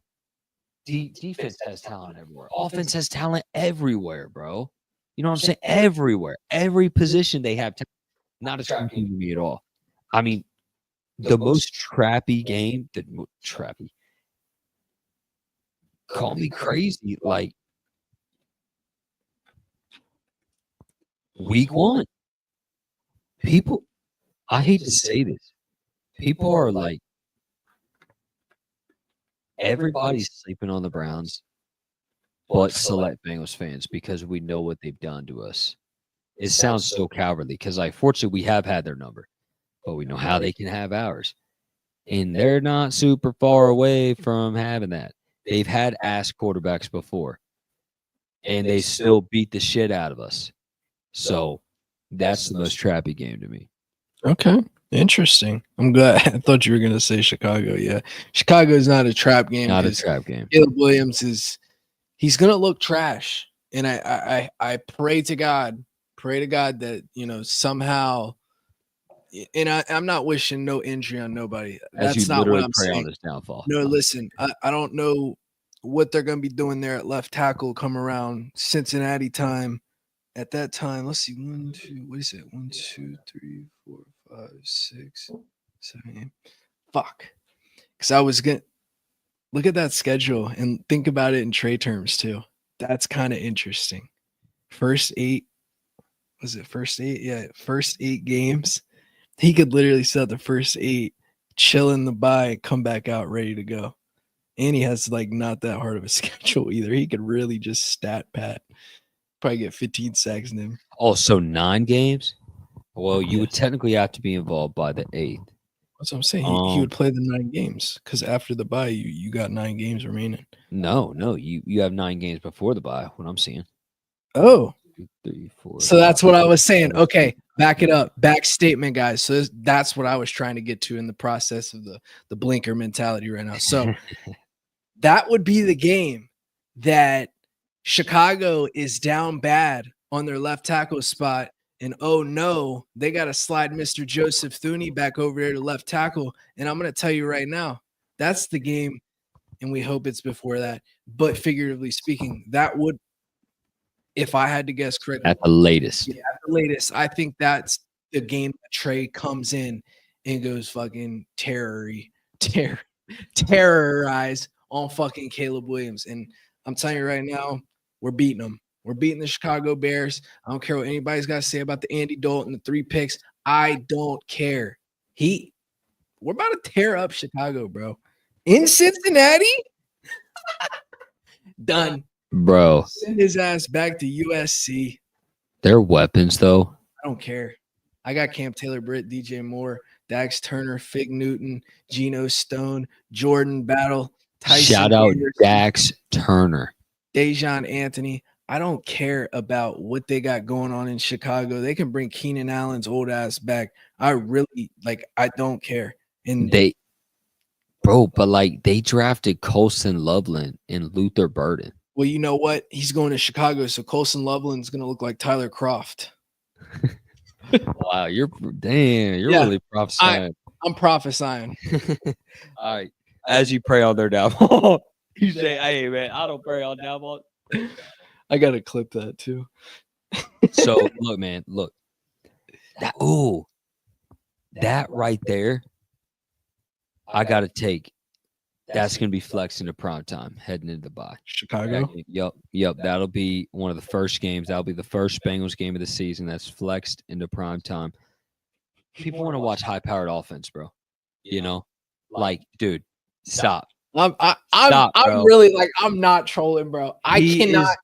Did you watch him last year, bro? This dude is so trash with pocket awareness. Like, if you look at him and watch like Patrick, who they try to fucking compare him to, he's Josh Allen, bro. Yes, bro. I can't. Josh Allen was a chicken with his head cut off till he calmed down. Williams is Ben Josh Johnson.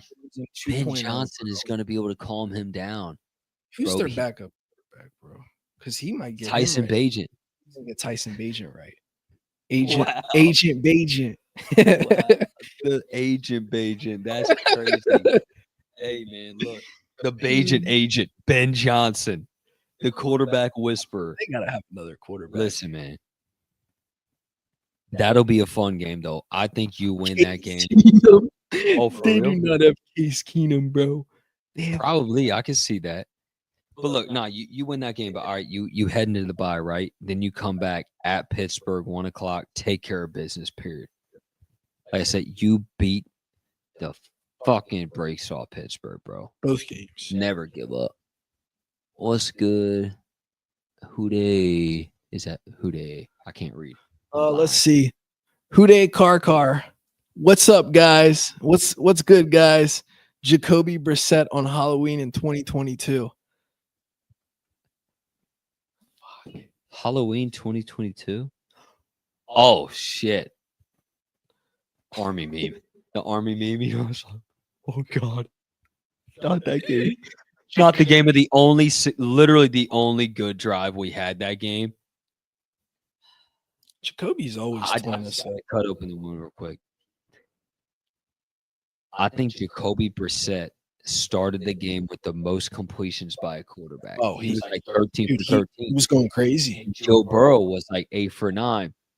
Then you had the Myles Garrett tipped interception. Man. And I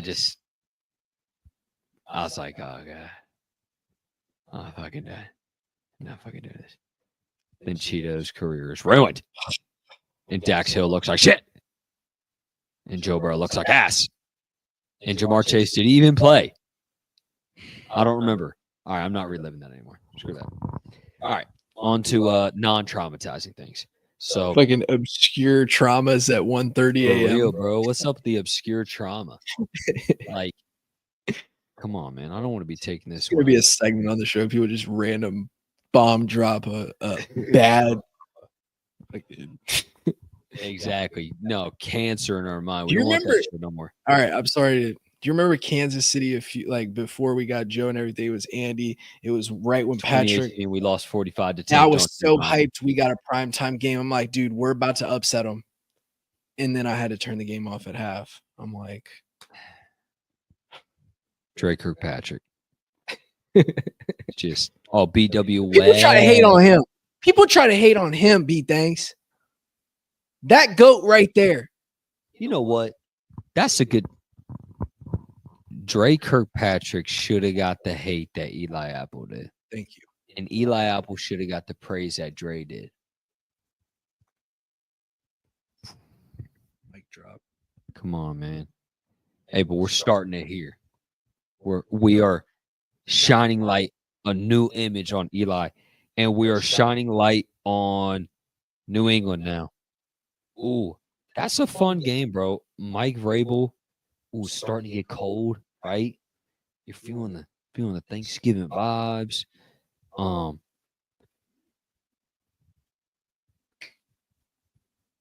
Trappy. Sorry. I don't know. No, it's not a trap game.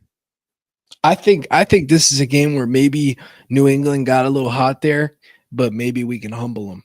No doubt. Hey, chill out, little bro. Plus, we got that revenge, bro, from last year. It's just that you have the gauntlet.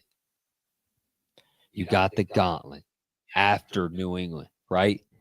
At Baltimore in 4 days.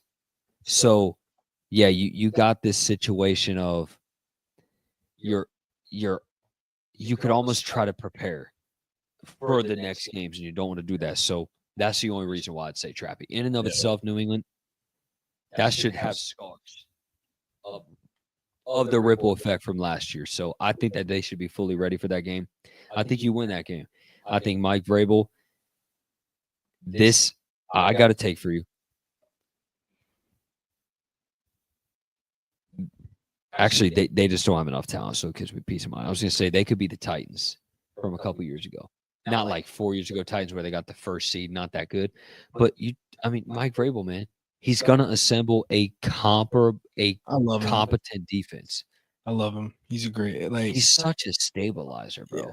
You know, when he's added to a unit, he just knows how to make the unit sufficient, make them operable on their own without having to be completely pampered. So, yeah, it's going to be a fun game, though. Watching a lot of young quarterbacks. You have a lot of intriguing quarterbacks on this schedule, bro. Gauntlet time. Look, man. Real football for the real teams don't start till December. And what a way to start. Finally a Thanksgiving game, bro. But here's a problem, Drake. will you be asleep by 8:30 on a Thursday? Are you gonna eat too much on Thanksgiving, bro? Hell no. Okay. I'm chilling, bro, because like I'm a picky eater for real. Oh, for real? So like, I get full, but I watch football, and if I know my team's playing on Thanksgiving, bro, like I'm gonna be so Gotta hyped. lock in. I never see. Have you ever seen a Thanksgiving game in your lifetime with the Bengals? I can't recall. No, yeah. I mean, I had like remember a couple years ago in Pittsburgh that was a fun game. Joe Burrow game, by the way. We wore the all whites. First away game that we did that. I had a Thanksgiving event, so it was fun. Super good vibes. Plus, I got annoying Pittsburgh fans somehow in my family, so that was always fun. But no, not on Thanksgiving. But I gotta lock in, bro. Like I'm a eater, man. I'm a eater. Like I'm a big back for real. Like I try to stay fit, man. It's tough out there, but like if I'd be Dave Blunt's, man. Give me 4 months with no movement, and I'm Dave Blunt's. Hey, you're kind of like Dave Blunt. You got to sit to do the show. Oh wow, wow, bro. That was kind of fucked. Hey, I'm sorry for the stray. I'm sorry for the stray, man.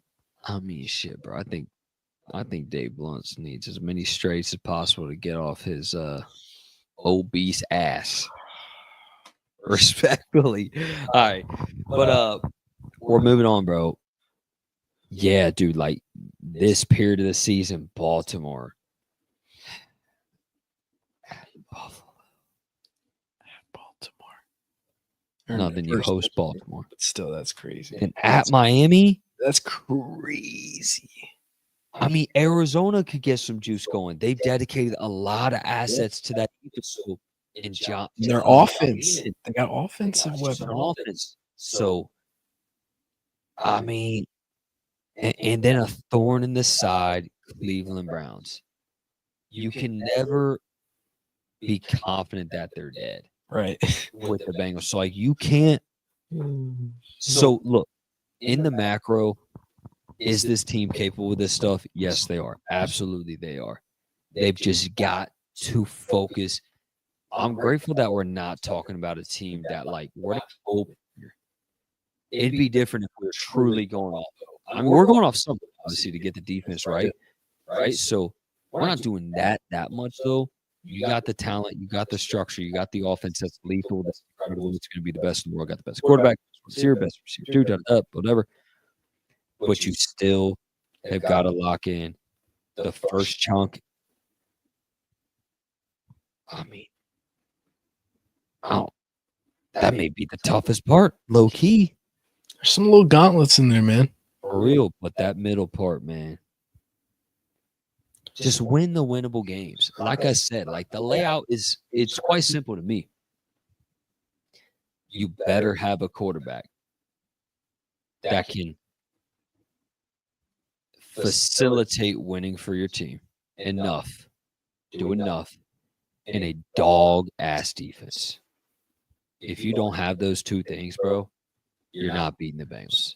Like, you've got to. So, competent quarterbacks, you got many. I mean, I've always been a wholehearted Trevor Lawrence believer. Me too. One, Minnesota, I told you, I think I'll sum it up like this. You'll have the J.J. McCarthy meter, like, for your season. Like, anything below J.J. McCarthy, you need to win. Anything above, you better buckle up and be ready. So you got 1, 2, 3, 4, 5. I think Caleb Williams is worth one of those guys. So I'll do it at 6. Drake May can be that guy. 7. Drake May is better than Caleb Williams. 8, 9, 10, 11, 12. See, he didn't say nothing. He agrees. What? I was too busy locking Drake May is better than Caleb Williams. Come on. I've been saying this shit before Caleb was drafted. I think I can stand behind that. It's just like, I don't know, man. Like, I get it where players go all in and play their game, because at the end of the day, if you're a pin in the corner, you're dealing with the excess pressure of adapting with a new team, trying to bring a new culture, all the pressure, you got to lean into your corner and play your game. But, like, when you try to play that hero ball, it's really, I don't know. Like I said, I don't think he did it out of like complete arrogance, but it's almost, it's like ignorant, man. It's just not gonna work. You're not ready for that. So Caleb was coming in really thinking shit was sweet. Yeah. And like that's Caleb deserved exactly what he got last year. Exactly what he got. He got embarrassed, really. You know, so yeah, I mean Drake's a more stabilizing player. You know, so shout out to you, bro. Appreciate it, man. I also play for the Pittsburgh Steelers. Appreciate it, man. Wait, what did you say about this year? I said I also play for the Pittsburgh Steelers. Apparently. Bro, you about to be trash there, bro. Motherfucker. I would. What's his name again? Bro, could you imagine we go to Pittsburgh, right? Because if you guys are watching, I don't know if you guys agree. I hate to do this to myself. I've actually never got resembled to a celebrity till that. So I got the Will Howard comparison. Imagine if we went to Pittsburgh and we did a Cincinnati Will Howard. We did Will Howard in Cincinnati gear pulling up to the stadium acting like, and I have. What do you mean, like you are Will Howard? Yeah, like you know how the people do those fake pranks where they make it look like. Oh yeah, like walking through. Yeah. Oh yeah, that could pass for Will sure. Howard in Bengals gear. Well, no, I'd give it away though. Yeah, I'd probably have to do this. I'm not putting on yellow and black. No, hell no. I mean, but he's not rocking yellow black typically. Like players aren't rocking team gear into the stadium. You know what I'm saying? Not a lot. So like lifestyle. You can wear some casual stuff, but that'll give it away. Here's Bengals were in there. Yeah, I didn't think about that. Man, look at them beautiful things over there, B-things. Look at them things, man. Y'all don't even have an idea. He's stirring the pot, man. Don't even have an idea, guys. You got no idea. I have no idea what he's talking about. Nah. Some cool stuff on the way, man. But all right, so let's wrap this up, bro. We've been rolling for a while tonight. Hopefully you guys have been enjoying the episode. If you haven't already, subscribe. I think that may be the first time we've mentioned that since like our live stream. We don't really know how to like be diligent with letting people know what to do with our content. So follow our page, follow the Bengals After Dark. Yeah. I mean, subscribe to the YouTube. Our X's, Bengals Stangs, Bengals Drake. Bengals After Dark, the Bengals Twitter After page. Dark, Instagram. Yeah, man. You know, we're staying diligent with the content. We're trying to keep up with the times, obviously navigating through a lot of cool things. We have been in the works, guys. Like outside of just the live stream premiere dropping and the new version of our content dropping this past month, we have not stopped working. And we still got some really cool stuff on the way. And to be frank, we're not going to stop. Like no foo-foo shit. Like we got cool stuff that we're going to continue to build. So balancing both, bro, has been a real thing, you know, for us of like locking in on some like legit stuff in the background content, you know, but we're doing both. This helps keep it engaging. So kind of moving forward with it, bro. Yeah, I mean, there's really not a ton to say or the exciting stuff of Baltimore Thanksgiving night, yada yada. Baltimore or a Buffalo. Come on, bro. I mean, another flex, probably. Actually, maybe not. Like, because 4 p.m. is a huge slot. Yeah, it's probably game of the week, possibly. It is game of the week. I mean, come on, bro. Yeah, that's game of the week. Yeah, I like the primetime vibes to end the year. Like, this is just an opinion. Or, like, I guess perception of any fan as well. I feel like any game that is solely on at a time slot should be considered primetime. Like, am I wrong? Like, shouldn't like a 9:30 Germany game be primetime? I feel like they don't count that sometimes. It's technically daytime there. But it's a prime window of football because it's the only window of football. That's just my perception. You know what I mean? It's like, oh, because that's different. That's standoutish. It's like, not that you consider a 4:30. It's not prime time. But like, yeah, I don't know. Or like a Saturday game.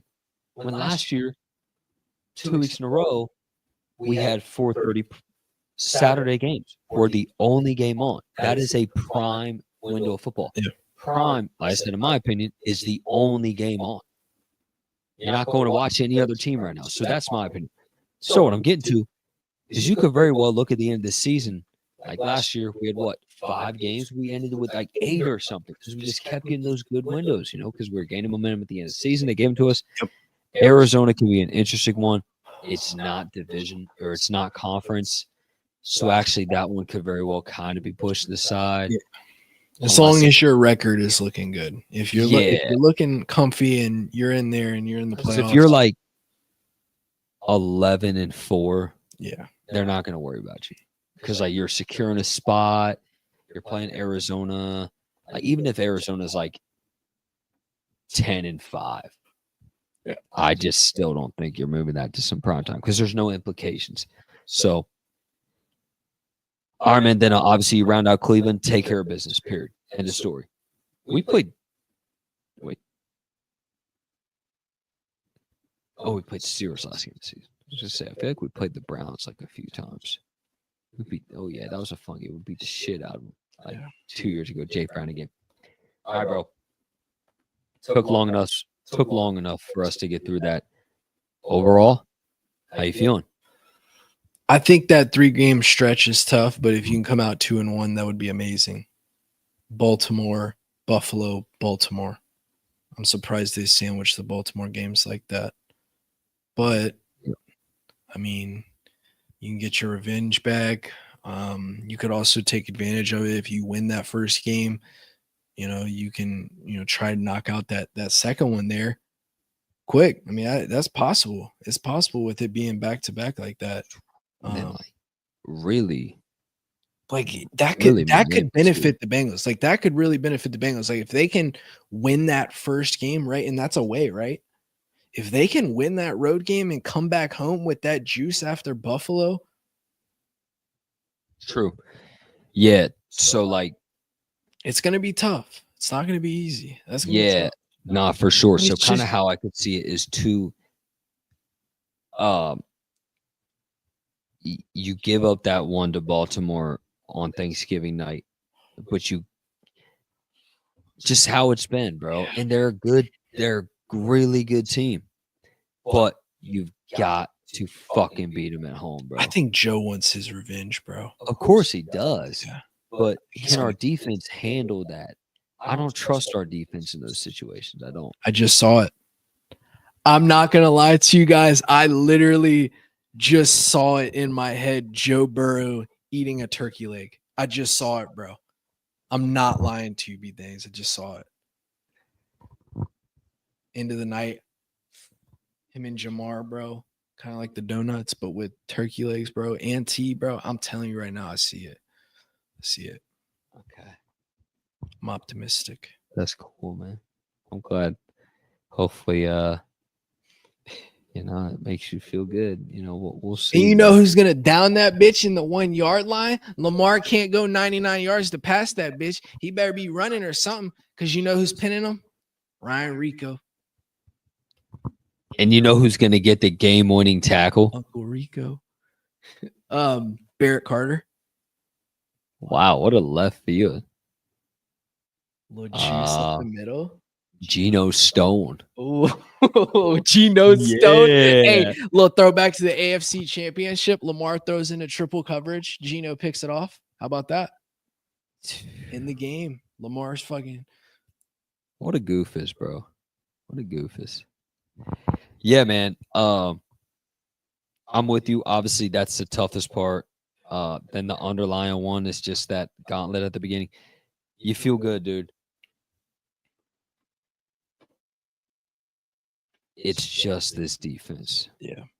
Unproven. Can you do your fucking part? Can you hold the line? Like we just talked about with who your opponents are and kind of the threshold for how your outlook should be. If you got to hold the liner at quarterback, which you've got 10 of them, 11 of them on the schedule, you don't got a ton of slouches here. All right. You got to be a hold the liner. Don't fucking be dog shit. Yeah. Like, so, yeah, man, that's overall how I'm feeling with it. If they can hold the line, you could very well be talking about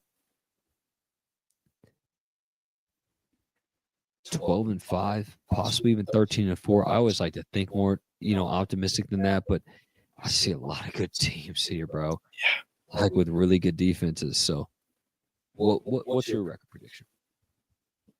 Let's go 11-6. Like you said, there's a lot of good teams on there, and I honestly think that the Ravens, Bills, Ravens, I think those two big Ravens games is gonna dictate who wins the division. Those two games are going to be so like must watch football because like whoever's coming out of them battles are winning the division. That's what's low key nice because, like, well, actually, I don't want to. I really don't want to completely shun the Browns because, like, I feel like the vibes, just like everything was so turbulent with the baggage of their embarrassment at quarterback. I feel like they had a really good draft too. Yeah, like, so I even want to refrain from this. I'm so tired of like giving Browns flowers, but like, I don't think they're going to be that bad because a part of me is going to say, "Oh, that's going to be a gimme."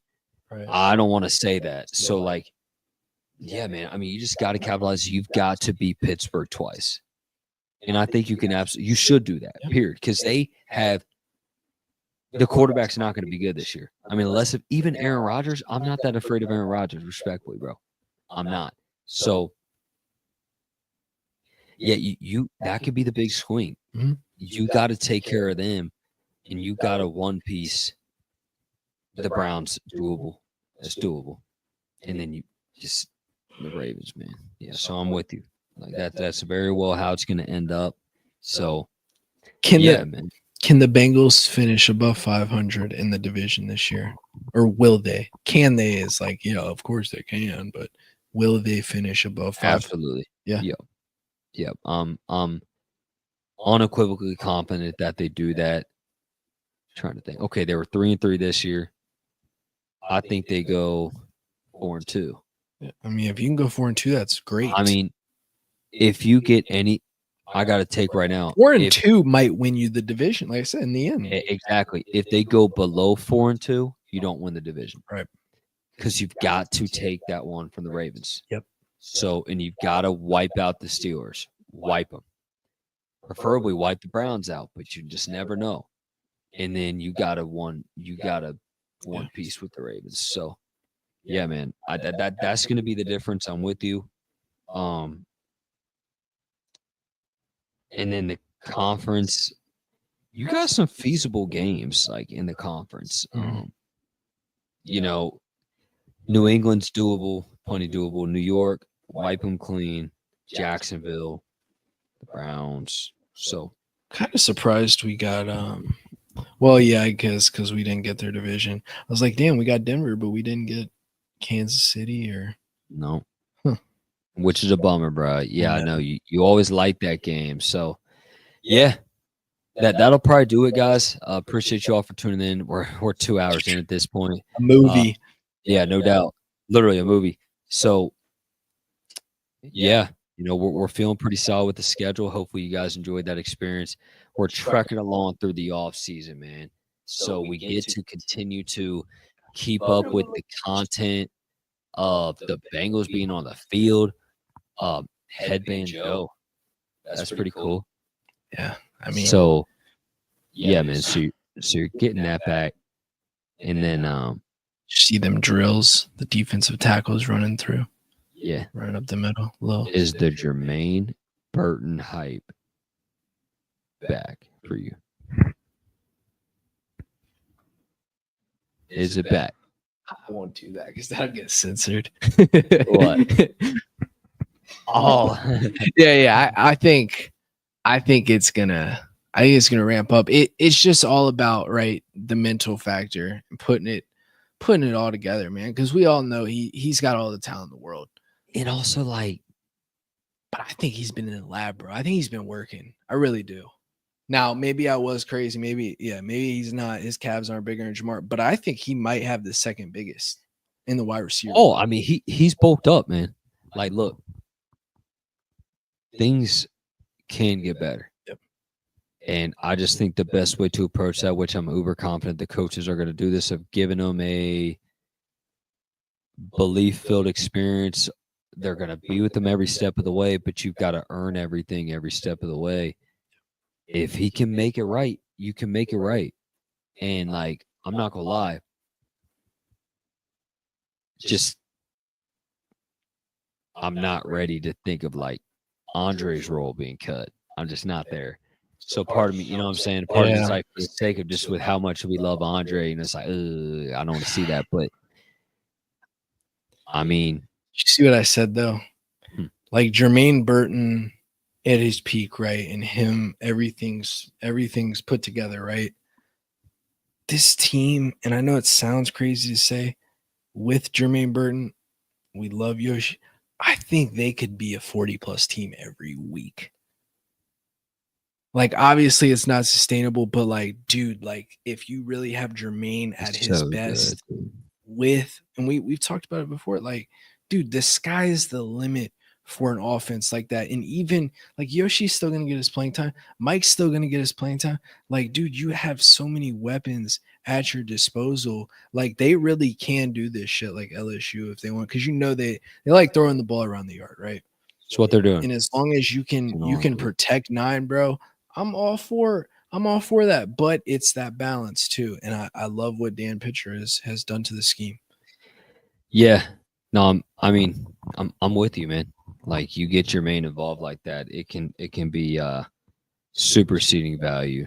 I mean, just another level. I mean, doesn't that make you a little more confident too? Like Dan Pitcher, like I said, Jermaine gets it together. Like Dan Pitcher, I think can really work with that guy and can get him to that next level. Absolutely. He's just got to make sure that he's continuing to work on himself. Right. You know, so you take it day by day, man, and that's going to be fun. That we're in this part of the season to where you got to get a microscope, and you can't try to make too much of this time, but you want to watch all those little things and see what's going on. Yeah.